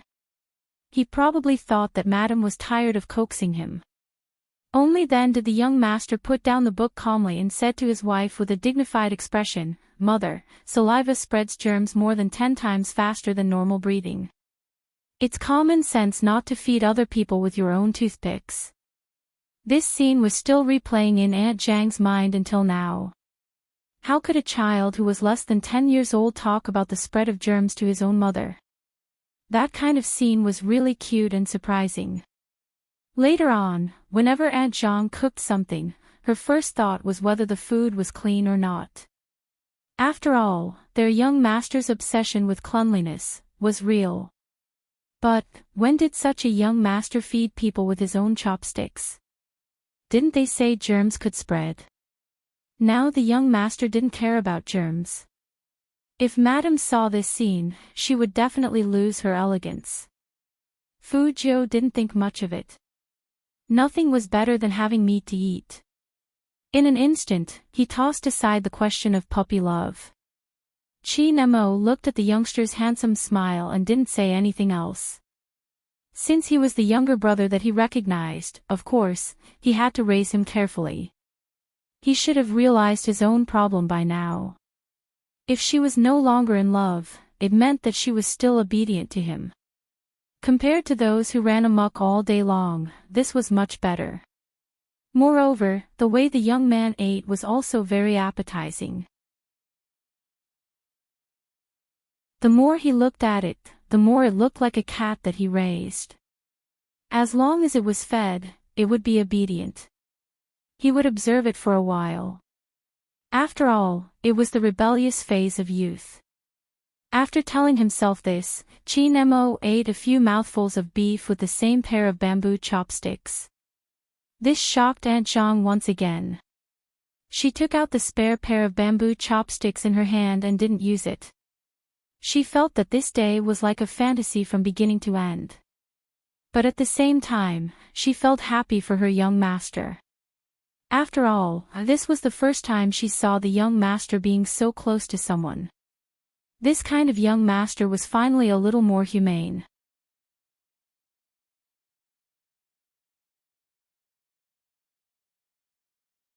Chapter 128. After eating the hot pot, Fu Jiu was very satisfied. Just as she was about to say goodbye to the Almighty in a cool manner, she heard the man say slowly, "I've asked someone to prepare the physics books. The tutoring starts today." Fu Jiu had a natural aversion to physics. She supported her chin with her fingers and smiled like a playboy. "Rushing like this will affect your learning efficiency. In less than 7 days, your school's monthly exams will start. Do you think you can pass physics with your poor grades if you don't rush the tutoring?" Chi Nemo took the pen. His side profile was still handsome, and his voice was calm as if he was just stating a fact. But even so, our Lord Jiu still felt like she was being attacked. Fu Jiu couldn't help but ask herself why she chose the Almighty of all people to tutor her. "Get up and follow me upstairs if you're full. Don't dawdle if you're a man." Chi Nemo was wearing a knitted sweater with one hand in his trouser pocket. He didn't look so oppressive, and because of this, Fu Jiu didn't dare to flirt with him. The Almighty was too pure and refined. If she wasn't careful, she would be swayed by his face. The ancient people said that femme fatale was not groundless. She was bewitched by his face. Focus. The two of them sat in front of the same desk. Apart from the physics textbooks, there were all kinds of data cables, economic magazines, and the tablet that the Almighty often used, as well as psychological analysis tables. Fu Jiu was more interested in the latter. Chi Mo's slender fingers tapped on the desk as he flipped open the physics textbook with a calm expression. Fu Jiu finally pulled her attention back. Almighty Qin's phone vibrated beside him. He didn't look at it immediately. Instead, he looked up and asked Fu Jiu, "What don't you know?" Fu Jiu's fingers were still twirling around her silver hair. After hearing this question, she froze again. Then, she looked at Chi Nemo seriously and said, "I don't know anything." Qin Mo's hand paused as he turned his head to look at the young man who was still flirting with him and raised his eyebrows. Are you proud? Fu Jiu touched her nose. I didn't say I was proud. Start from the beginning. Qin Mo's fingertips landed on one of the formulas. Remember this formula first, then. Fu Jiu listened carefully. After all, this was the key to whether she could participate in the esports selection contest. This isn't right. Unexpectedly, Qin Mo was exceptionally patient when it came to teaching. Perhaps all geniuses were like this. In their eyes, physics and chemistry were just some little tadpoles that they could play around with. During this period, Qin Mo also received 2 calls, both of which were business-related matters. The Almighty was multitasking and handled them beautifully. Someone seemed to have asked, Boss Qin, what formula are you talking about? Speed. Density. I'm going to tutor my brother, Qin Mo replied calmly. The other boss on the other side of the phone was shocked. He turned his head and asked his friend next to him, when did CEO Qin have a younger brother? Which one of them is having a second child? That's not possible, right? Little brother. His friend was also confused. The boss nodded. That's right, it's his younger brother. He even said that he was tutoring his younger brother. Friends.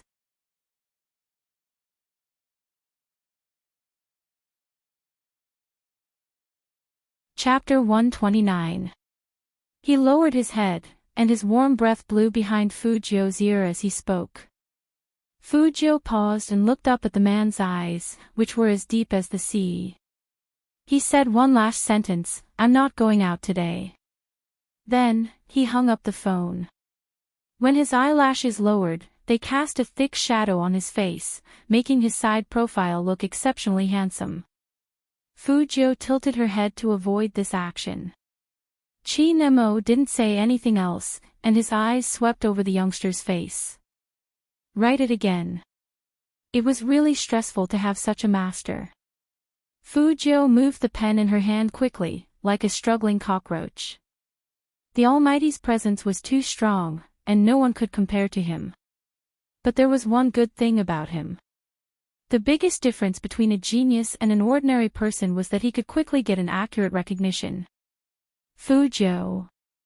The youngster looked at him handsomely with his white teeth biting his nose. Qin Mo rubbed his temples with his slender fingers. Physics is really not suitable for you. Brother Mo, let me tell you something. Don't you think physics is anti-humanity? Fu Jiu said seriously. Qin Mo sneered. I think you're the one who's inhumane when you were born. Fu Jiu. Can't we have a pleasant conversation? That's not going to work. Qin Mo turned his fingers and pulled the physics book aside. At this speed, you won't pass in 7 days. Fu Jiu agreed with the Almighty for the first time. I think so too. Tick out your recent courses. Qin Mo flipped through the magazine. Fu Jiu looked at the physics book in her hand and decided to tell the truth. You have to ask the teacher. Qin Mo looked sideways at the youngster and said indifferently, if I were your physics teacher, I'd throw you out right now. She didn't even know where she was studying. Fu Jiu didn't feel guilty and asked curiously, what do you do if you know the courses? Help you predict the questions.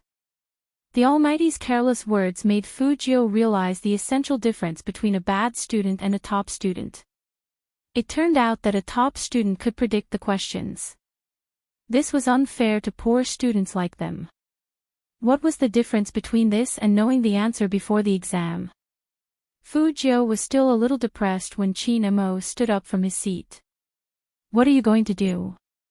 The Almighty decided to be merciful and let her rest. Qin Mo glanced at the youngster.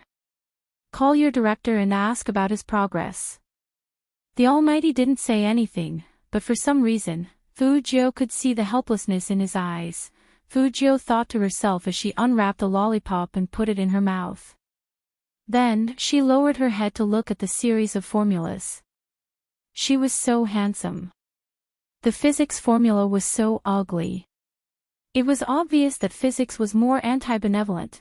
When the director of Jiang City No. 1 Middle School received Qin Mo's call, he was stunned. He couldn't believe his ears. When Qin Mo said the second sentence, he straightened his back. Young Master Qin. Where was the physics in the worst class? This. I'll call the teacher now.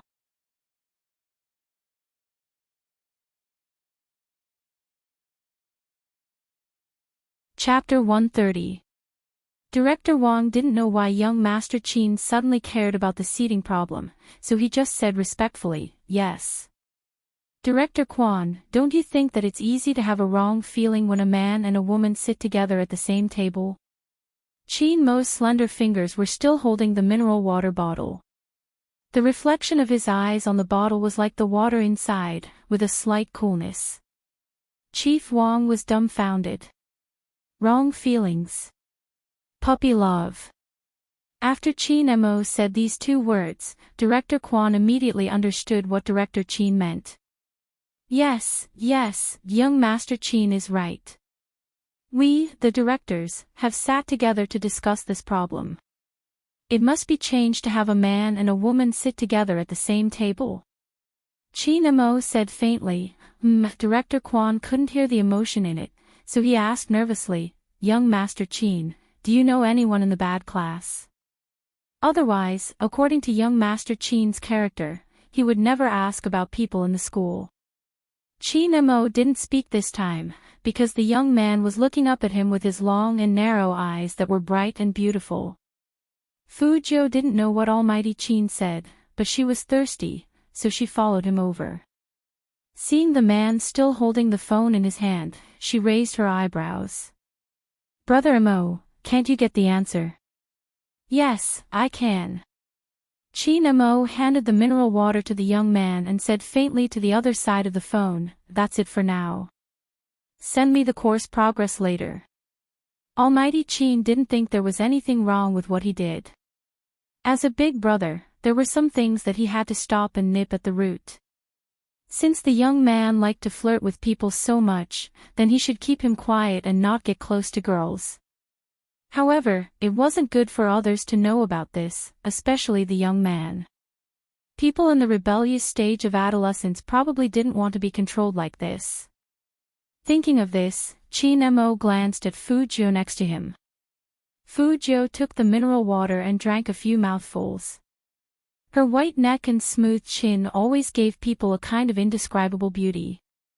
As if aware of Qin Mo's gaze, the young man turned his head. 2 or 3 strands of his silver hair stood up, and he winked at him with his left eye with a slight smile. Qin Mo dragged him back to his seat. Once again, he felt that his actions were correct. This guy, he had to make him untouchable. Director Quan was even faster. As soon as he hung up, he called the physics teacher of the lower class. The first thing he asked was, is there any student with the surname Qin among the students you teach? The physics teacher was also stunned by Director Quan's words. There is a boy whose surname is Qin. What does he look like? What about their living conditions? If they were young Master Qin's relatives, even if they were distant relatives, their families wouldn't be too bad. The physics teacher shook his head. He's a very ordinary student. He's slightly plump, and his family sells breakfast. That's not it. If it's not a distant relative, what else could it be? Could it be because of girls? Director Quan seemed to have come to a sudden realization. He sternly warned, in the future, this kind of table arrangement must be for the boys and the girls. Young Master Qin's girlfriend is definitely in there. That's why young Master Qin specifically called him.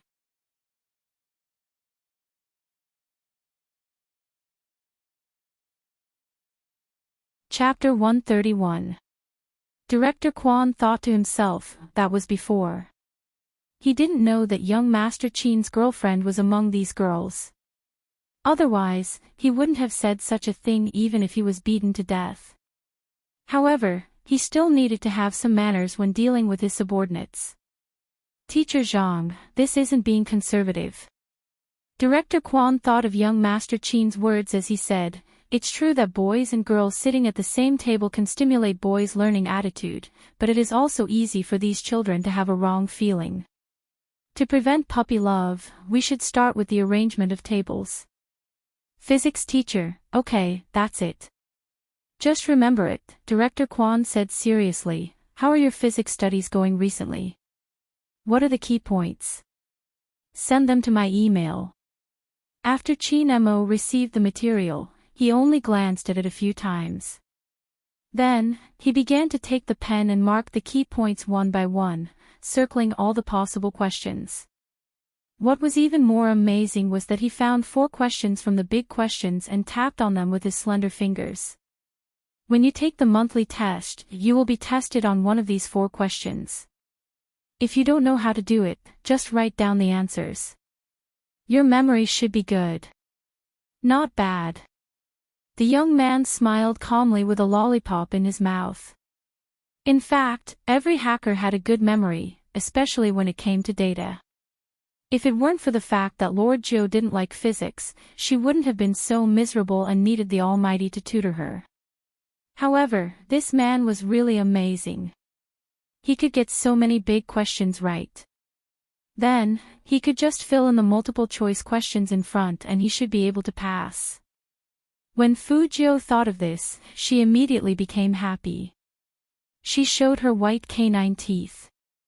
Brother Mo, since you can control the scores, shouldn't we be dismissed now? You can control the scores.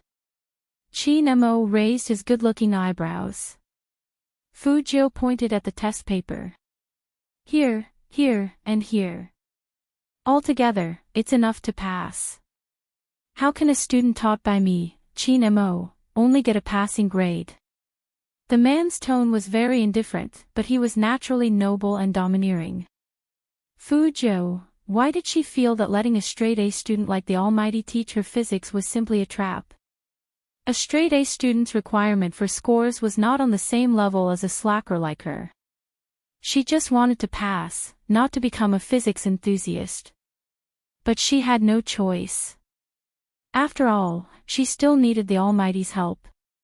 If one were to think about it carefully, there would be benefits to it. Compared to being tortured by all kinds of formulas, she was more used to memorizing the questions. Thinking of this, Fu Jiu began to nibble on her pen again, working hard. When it was almost 10:30, she scratched the back of her head and frowned. It was already so late. Brother Mo, should we call it a day? Qin Mo was still in a video conference. He paused it calmly and glanced sideways at the youngster with fluffy silver hair. His gaze was deep. Sure. When Fu Jiu heard this, she stretched her waist lazily and smiled devilishly. She packed her things and was about to leave. It shouldn't be hard to get a taxi home at 10:30.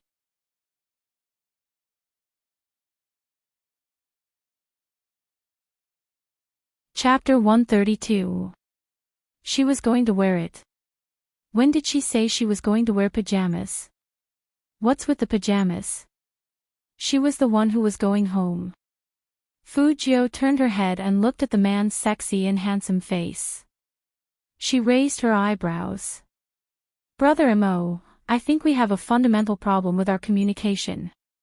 It's too late. Uncle Zhang isn't here. It's not safe for you to go back alone. Qin Mo's voice was very calm.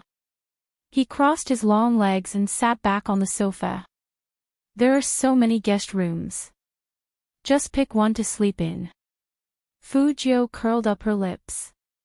It's safe to take a taxi back. You want to take a taxi around here? Qin Mo glanced at the young man and threw Fu Jiu's packed school bag back onto the wooden shelf. His indifferent tone was devoid of any emotion. Fortunately, this world sometimes looks at one's looks, not IQ. Fuzhou. The Almighty was attacking her again. However, the entire Chang'an street didn't allow foreign cars to enter, so she really couldn't take a taxi. Fuzhou picked up her phone and said, "Then I'll call my chauffeur to pick me up." Hearing that, Qin Mo's left hand, which was holding the business tablet, paused for a moment. Then, his eyes slowly narrowed, and there was an endless coldness in them. "Is it hard for you to sleep here?" Fuzhou stopped dialing. She felt that the Almighty was quite tired after tutoring her for 2 hours. She couldn't just leave after using him. At least, she had to find an excuse to leave. If it was Saturday, I would have gone to bed. Today is Thursday, and I have to go to school tomorrow. I'm afraid I won't be able to sleep if we change places. Qin Mo looked up at the young man. Then, he picked up the tablet and stood up. He patted Fuzhou's left cheek lightly. "When did you become a good student who attended classes on time? Don't find such a bluffing excuse. I'll go to the company tomorrow and take you to school on the way. Now, go to Aunt Zhang's to get your pajamas. Or do you want to study one more question before going to bed?" Fuzhou, could this alternative of choosing one more question be called an alternative? Her chest was still bandaged. She was afraid that she would be exposed if she slept here. Fuzhou lowered her eyes, thinking about how to reject him. There was a knock on the door. "Young Master, 9th young Master's pajamas are ready." It was Auntie Zhang. When she heard that the young man was going to stay at the Qin family, she was very surprised. Young Master was becoming more and more humane. He even invited a friend to stay for the night. If Madame knew about such a major change, she would definitely ask for all the information about this 9th young master. In fact, even Aunt Zhang herself was curious. Which child of the Fu family was this? How could he get along so well with their young master? Qin Mo retracted his hands from the youngster's face. "Come in." Aunt Zhang held the pajamas with both hands, and she looked at Fuzhou with eyes full of kindness. "Young Master Zhou, I see that you are thinner than young Master, so I brought you the clothes that young Master wore in middle school. I hope young Master Zhou doesn't mind." Fuzhou could reject the Almighty, but if she didn't accept the pajamas now, she would be hurting an old man's heart. He thought about He Honghua, then looked at Aunt Zhang's sparkling eyes. Our Lord Zhou only hesitated for a moment. He was thinking about how to say something so that Aunt Zhang wouldn't be too disappointed.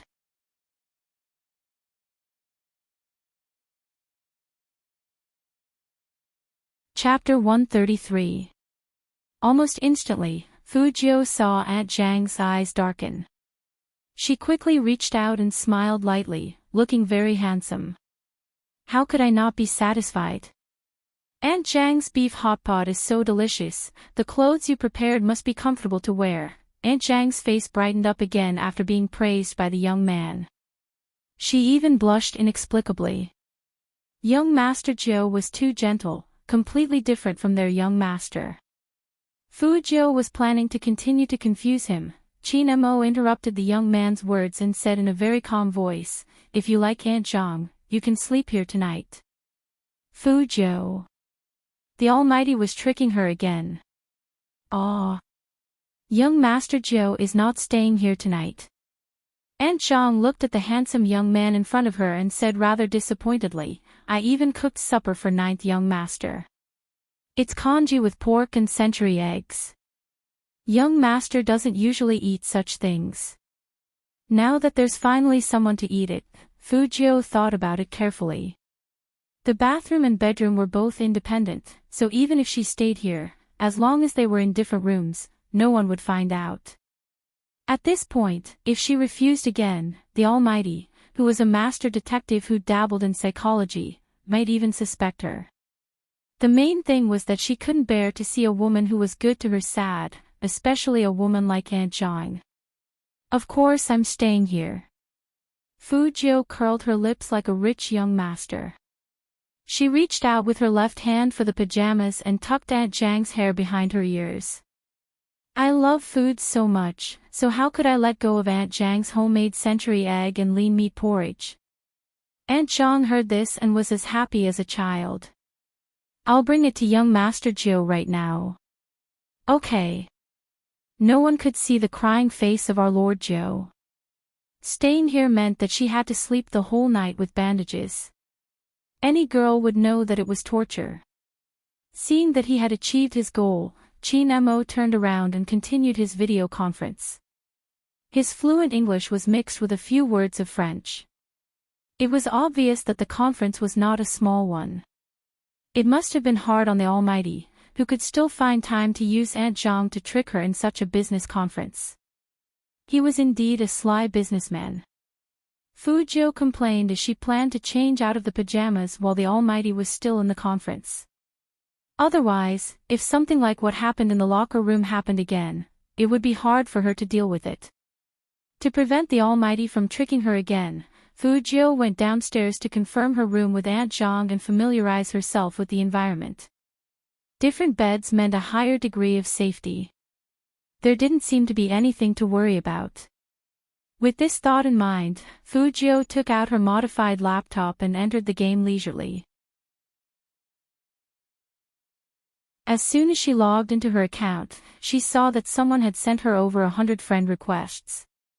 Fujio opened the page, and it was all awarding you a slap of pleasure. Idol, why didn't you add me? Idol, hero is too much. How dare he say that I maliciously harass players? I only sent you 100 messages. I was going to send you 1,000. I have money in the game. Idol, didn't you say you were going to carry me through dungeons and send me flying? Why haven't you appeared yet? Idol, why aren't you playing? Have you been kidnapped by the Almighty?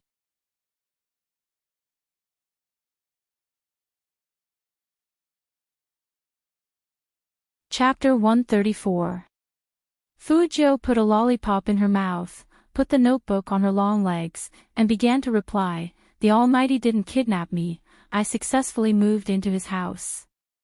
She couldn't afford to lose on the battlefield. Even though the Almighty did trick her.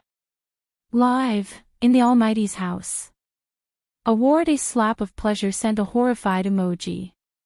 Student Feng didn't expect that his idol would tell him such shocking news as soon as he appeared. Fujio wasn't good at lying, but since she had already bragged, she had to cover it up as much as possible. Otherwise, it wouldn't be good for her handsome and domineering image. What's so surprising about that? If I can let him sleep on my bed in the future, will you still jump up in excitement? Sleep. Sleep on the bed. Student Feng's face started to turn red again, and he said righteously, "Idol, let's not talk about such a dirty topic, or we will be reported." Fujio was amused by the screen, and she was about to raise her hand to type. A tall and slender figure came down from behind her, and he said in a deep voice, "If I can let him sleep on my bed in the future." Fujio's back stiffened when she heard that familiar and cold voice. The last thing she regretted in her life was that she didn't lock the door just now. Who knew that the Almighty would sneak in while she was playing games? He didn't even make a sound when he walked. Did he think he was a cat? Qin Mo sneered first, then turned his face to look at the young man in front of him. His eyes were as deep as the flowing water in the dark night. "So you want to sleep on the same bed with me that much? It seems like there is no need to arrange another guest room for you. It's a waste of space." His expression didn't show any emotion, but it was enough to chill the air around them.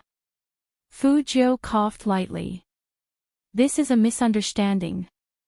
"Really?" Qin Mo raised his eyebrows and took the young man's notebook. He put his fingertips on it, and he said casually and lazily, "This kind of misunderstanding is really rare. It's the same reason why you got last place in your exams." Fujio, every verbal attack was so technical. Seriously. How did the Almighty develop this habit? What's so great about being a top student? In the future, don't add people in the game, even teammates. It will affect your intelligence, Chinamo said faintly as he operated the youngster's account. Naturally, he kicked, awarding you a slap of pleasure out of Spades's friend list. Then, he moved his mouse and took a screenshot to send to the game staff, specifically complaining about student phone. Fujio was caught off guard as she watched the Almighty's fluid movements. She thought that baby phone was going to go crazy this time. Student phone was indeed angry. Was he bullying him for being rich? He had only chatted with his idol for a few days. He hadn't even given him a gold diamond yet. He hadn't done anything. Why did she say that he was harassing her? No, he had to find out who had complained about him. Therefore, after using some connections, he decisively went to privately poke the staff of the game. He wouldn't have known if he hadn't investigated, but now that he did, he was even sadder. The person who reported him was actually his idol himself. Not only did he report me, he even blacklisted me. Why? Student phone was deflated. He sat in front of the computer and felt wronged. He sent a crying emoji to Spade Z, idol, even if you want to report me, you can't blacklist me.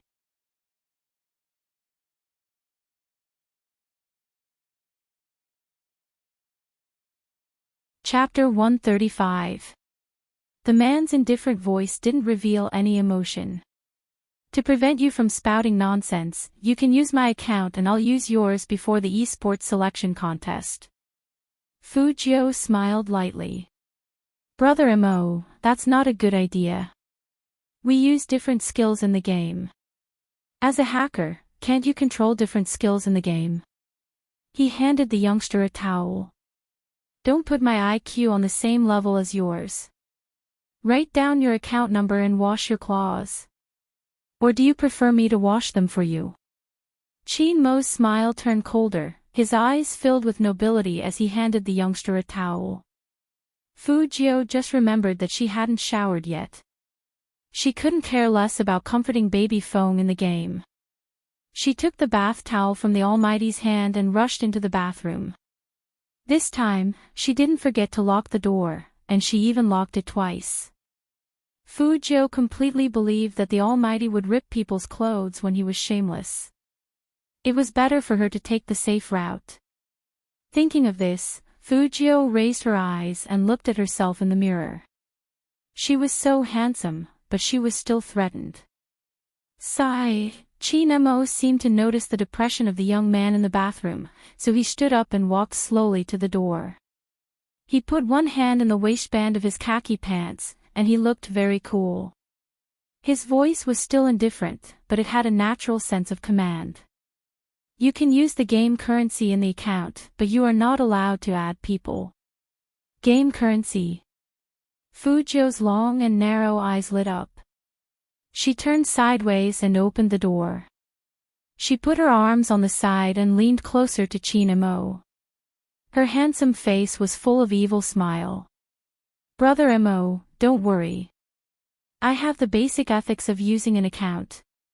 For example, he didn't expect the youngster to open the door. Looking at the person in front of him, his silver hair was wet.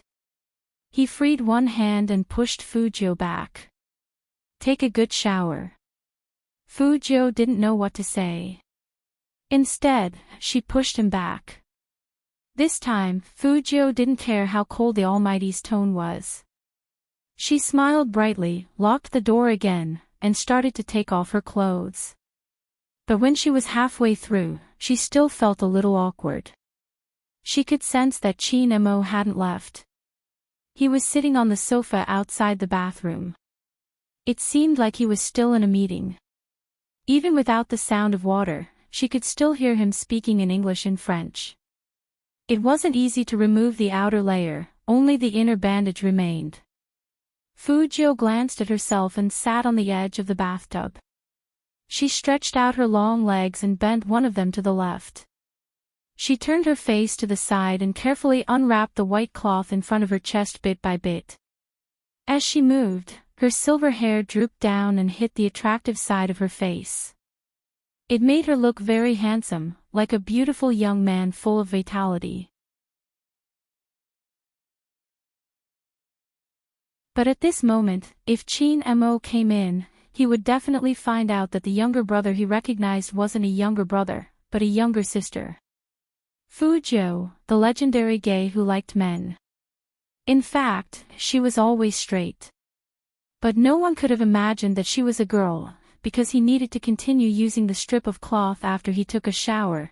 He couldn't let it get wet, nor could he tear it. Finally, the last layer was opened by her, and the pair of pure white jade rabbits were about to jump out. There was a sudden knock on the door behind her.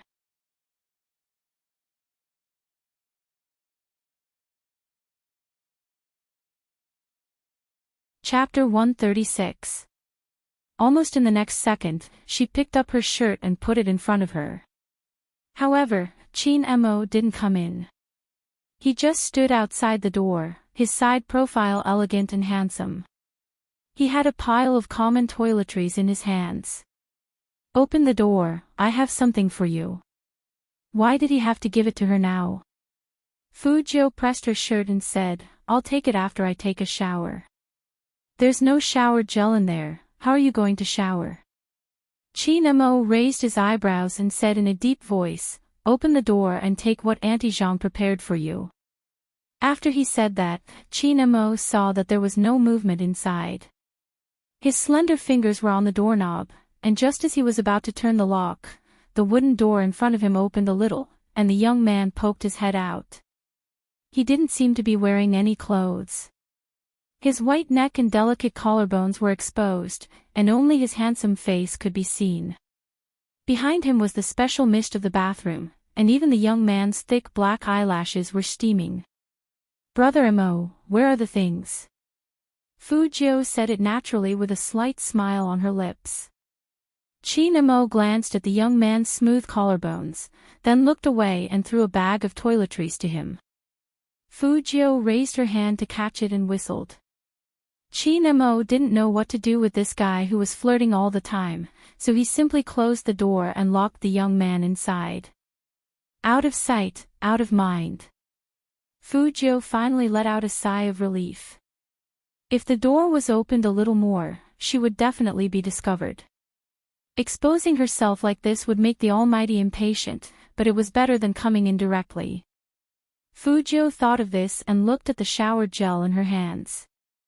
Then she raised her right hand and finally took off the last layer of the white tape.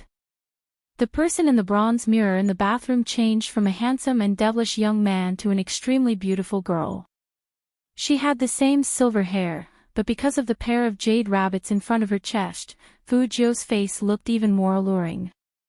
Her figure was very good. She had long legs and a slender waist. Her back was pulled back, and one could vaguely see her flat abdomen. There was a rather deep waistline. Her jade rabbit was also very white and tender. Standing in the misty bathroom, the curve was very obvious. In fact, because it was too full, it gave people the urge to rub it. Fu Jiu lay in the bathtub and closed her eyes, letting the water drip down onto her fair and handsome face. Her long eyelashes cast a shadow under her eyelids, and together with her silver gray hair by her ears, there was an indescribable sense of beauty to her. If Almighty Qin saw her like this. Fu Jiu had a feeling that the Almighty wouldn't let her off easily. But fortunately, she had developed well, she didn't let the white cloth wrap around her. But of her body, she didn't of him. She was in the second half of the semester now, and she had already started puberty.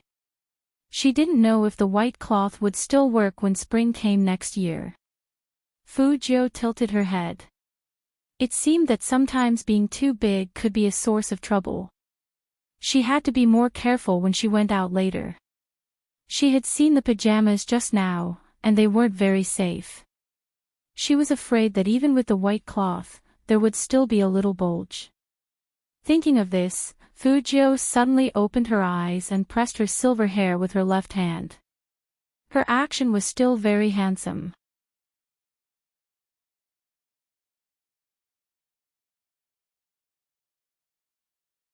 Chapter 137. Qin Mo's attention was still on the business meeting. On his left was a transparent cup filled with water. On the other side of the meeting, Manager Feng felt very strange. CEO Qin's state today was obviously a little absent-minded. Regarding the esports selection contest, I have a new idea. Qin Mo opened his mouth after the business partner had finished speaking. With his Bluetooth earpiece on, he always looked more commercial and aesthetic than most people. Since we are looking for the most valuable new member, we can give up on the previous internal candidates and let them compete again. Give up on the predetermined candidate. The managers of the Qin's club looked at each other in dismay. Qin Mo's partner was a European. He lifted his lips and smiled helplessly. But Qin, you were the one who came up with the plan.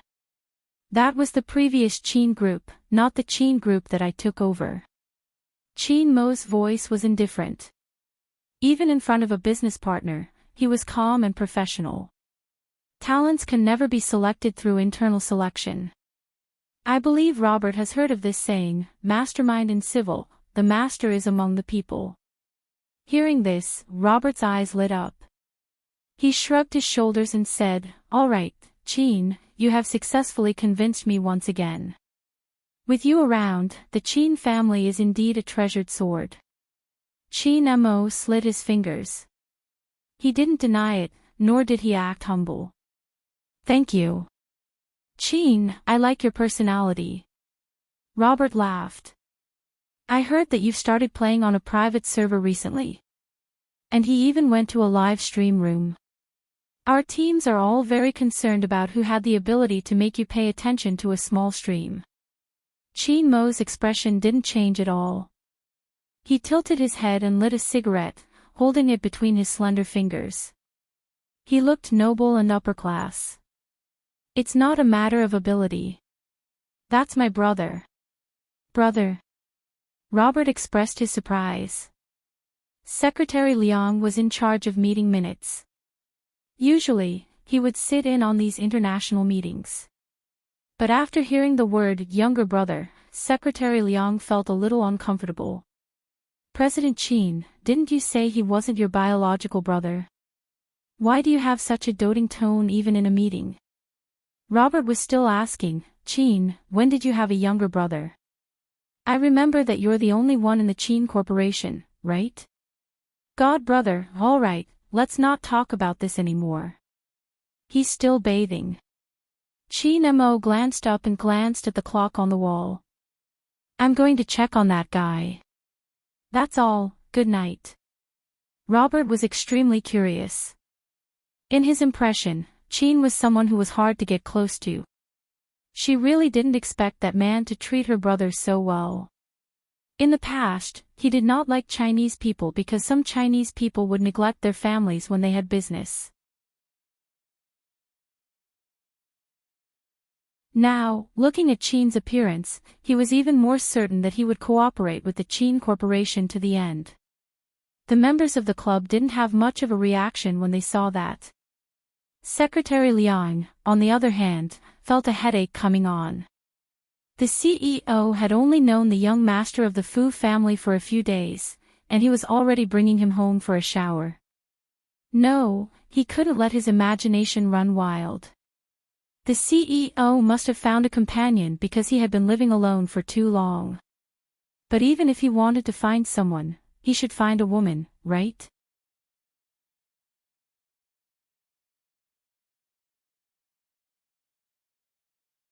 Chapter 138. Secretary Liang was really in a dilemma. Should he call Madam or his boss? But what should he say if he called them? He couldn't say that Boss Qin was turned gay by a man, right?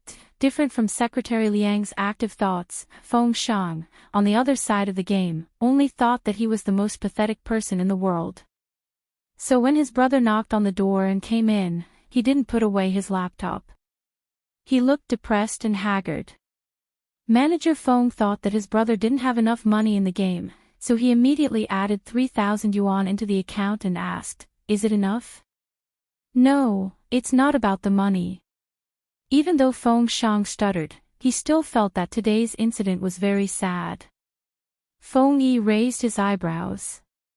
"Then what is it?" Feng Shang was just about to tell his brother that he knew Spadesy, but on second thought, if his brother knew about this, he would definitely know that he had participated in the internal signing that day.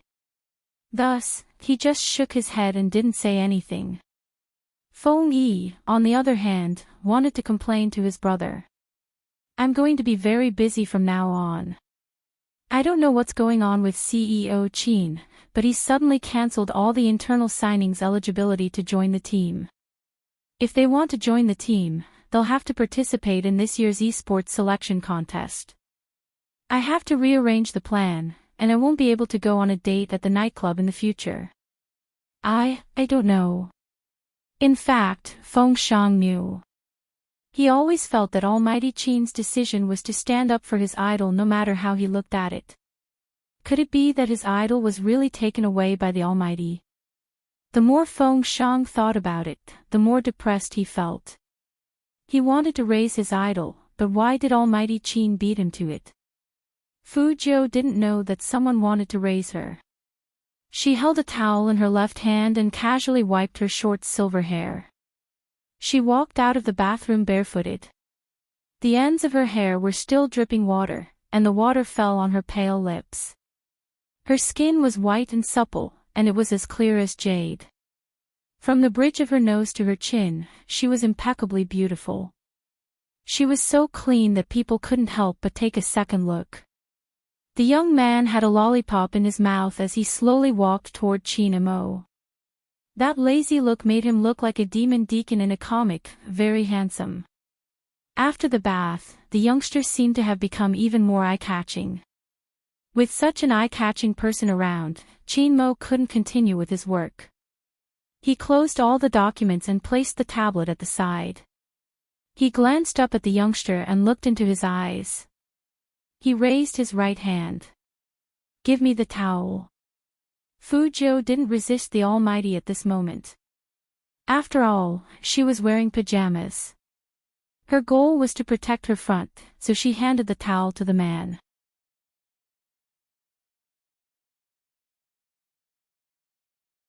Qin Mo shook off the water droplets that landed on the back of his hand, his voice calm. "Lower your head." Fu Jiu lifted the corner of her lips. The Almighty wanted to wipe her hair. Coincidentally, it wasn't convenient for her to wipe it herself, so she just handed it over to the Almighty. That way, she wouldn't expose herself if too many water droplets dripped onto the front. Thinking of this, Fu Jiu leaned over obediently. Qin Mo looked at the furry head in front of him. He raised his right hand, but it wasn't a gentle one. After all, Almighty Qin believed that he should treat his younger brother the same way he treated his younger brother. A boy didn't need to be gentle with him.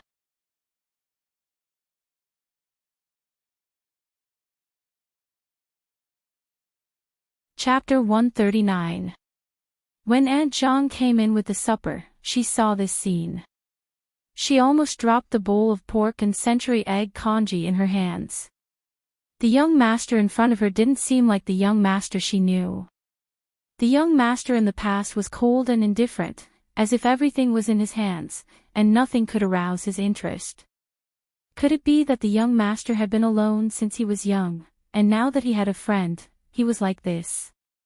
Aunt Zhang thought about it and decided to call Madame tomorrow. It was too late today. She was afraid that if she told Madame, she would be too excited to sleep. Qin Mo also saw Aunt Zhang standing at the door. He retracted his hand and said in a calm tone, "Okay, you can go eat the supper Aunt Zhang made for you." Hearing that, Fu Jiu was even happier. She raised her fluffy head and smiled at Aunt Zhang. "Thank you, Aunt Zhang." Aunt Zhang quickly waved her hands. Seeing that the young man didn't care about the heat and took a sip of her porridge, she was also happy. She put a big bowl of porridge in front of him. Fu Jiu didn't worry at all that she couldn't finish it. The best thing in life was to have hot meat porridge after physics class at 11:00 at night. Especially in Jiang City, the weather at the end of autumn was starting to get cold. There were layers and layers of fog outside, so eating something warmed up the stomach. Moreover, she could splurge in the game while eating.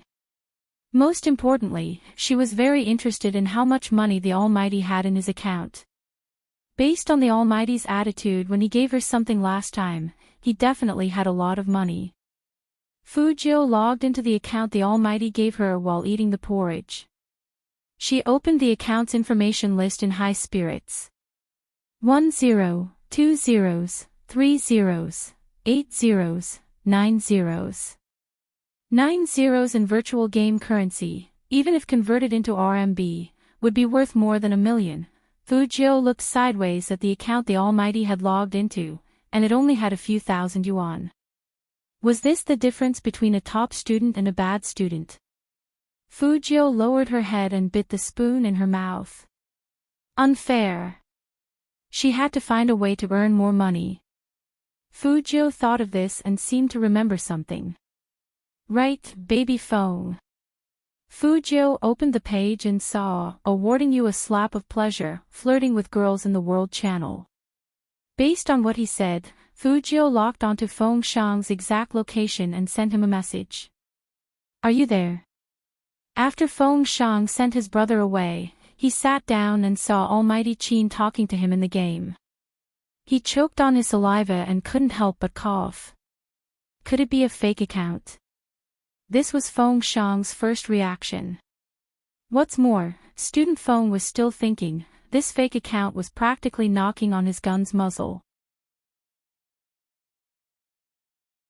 He had to teach him a lesson. Wait a minute, there was a ranking above that person's head, and above it were two domineering symbols, Supreme Alliance. Student Feng couldn't be more familiar with this symbol. The team under the Qin Corporation Club.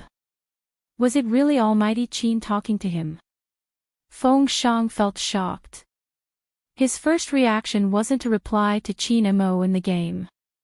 Instead, he clicked on Spade Z's username and sent a string of messages to verify it. Idle, idle. Almighty Qin actually asked if I was there. How should I answer him?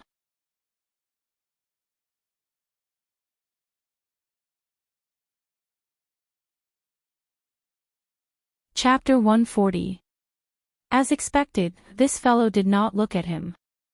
He would do something flirtatious. Qin Mo's gaze turned cold.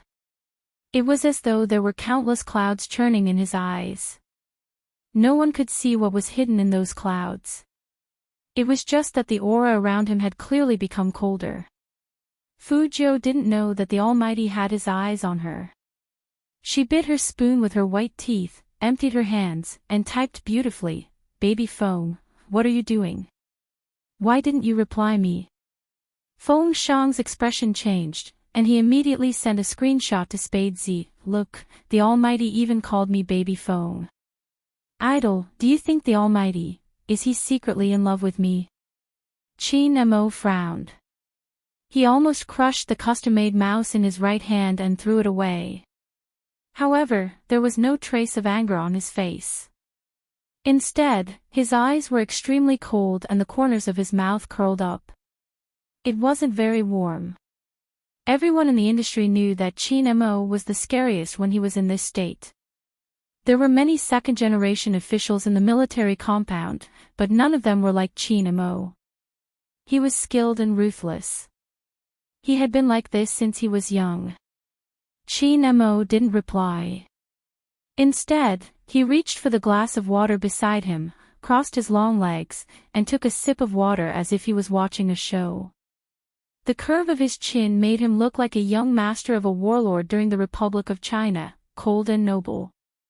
Fujio waited for a while and saw that the other side was obviously online, but he didn't reply to her message, so she typed a string of words to Feng Shang. Baby Feng, it's me, Fujio. I'm using the Almighty's account. Feng Shang was still thinking that other than his idol, even if Almighty Qin confessed to him, he would decisively blacklist him. He didn't expect to see such a sentence when he opened the message. Feng Shang was stunned. Then what about the idol's account? Of course it's the Almighty who's using it. Also, I have to clear my name. The person who blacklisted you and complained about you was also the Almighty. Fu Jiu thought that she could finally trick the Almighty for once. She typed happily, he has been using my account since the beginning. When Feng Shang saw this, he turned back to look at his conversation with Spade Z. He was on the verge of tears. He typed without stuttering. Idol, why did you give your account to the Almighty? This is bad. Miserable. Fu Jiu didn't understand. What's so miserable about it? Feng Shang felt that he couldn't explain it in such a short time, so he sent a screenshot of the chat to Fu Jiu. Fu Jiu was happily eating her porridge. After all, she was now using the Almighty's account, and she was a real rich person in the game. Her 9 digits in profile data was not a lie. Later, she would ask Feng Shang to cooperate with her to take on a big mission to clear a dungeon.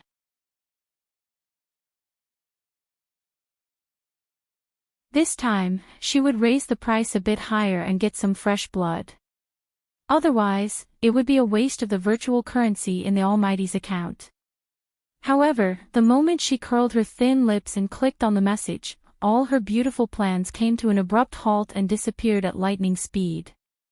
You're tuning into the LoveLore Library YouTube channel.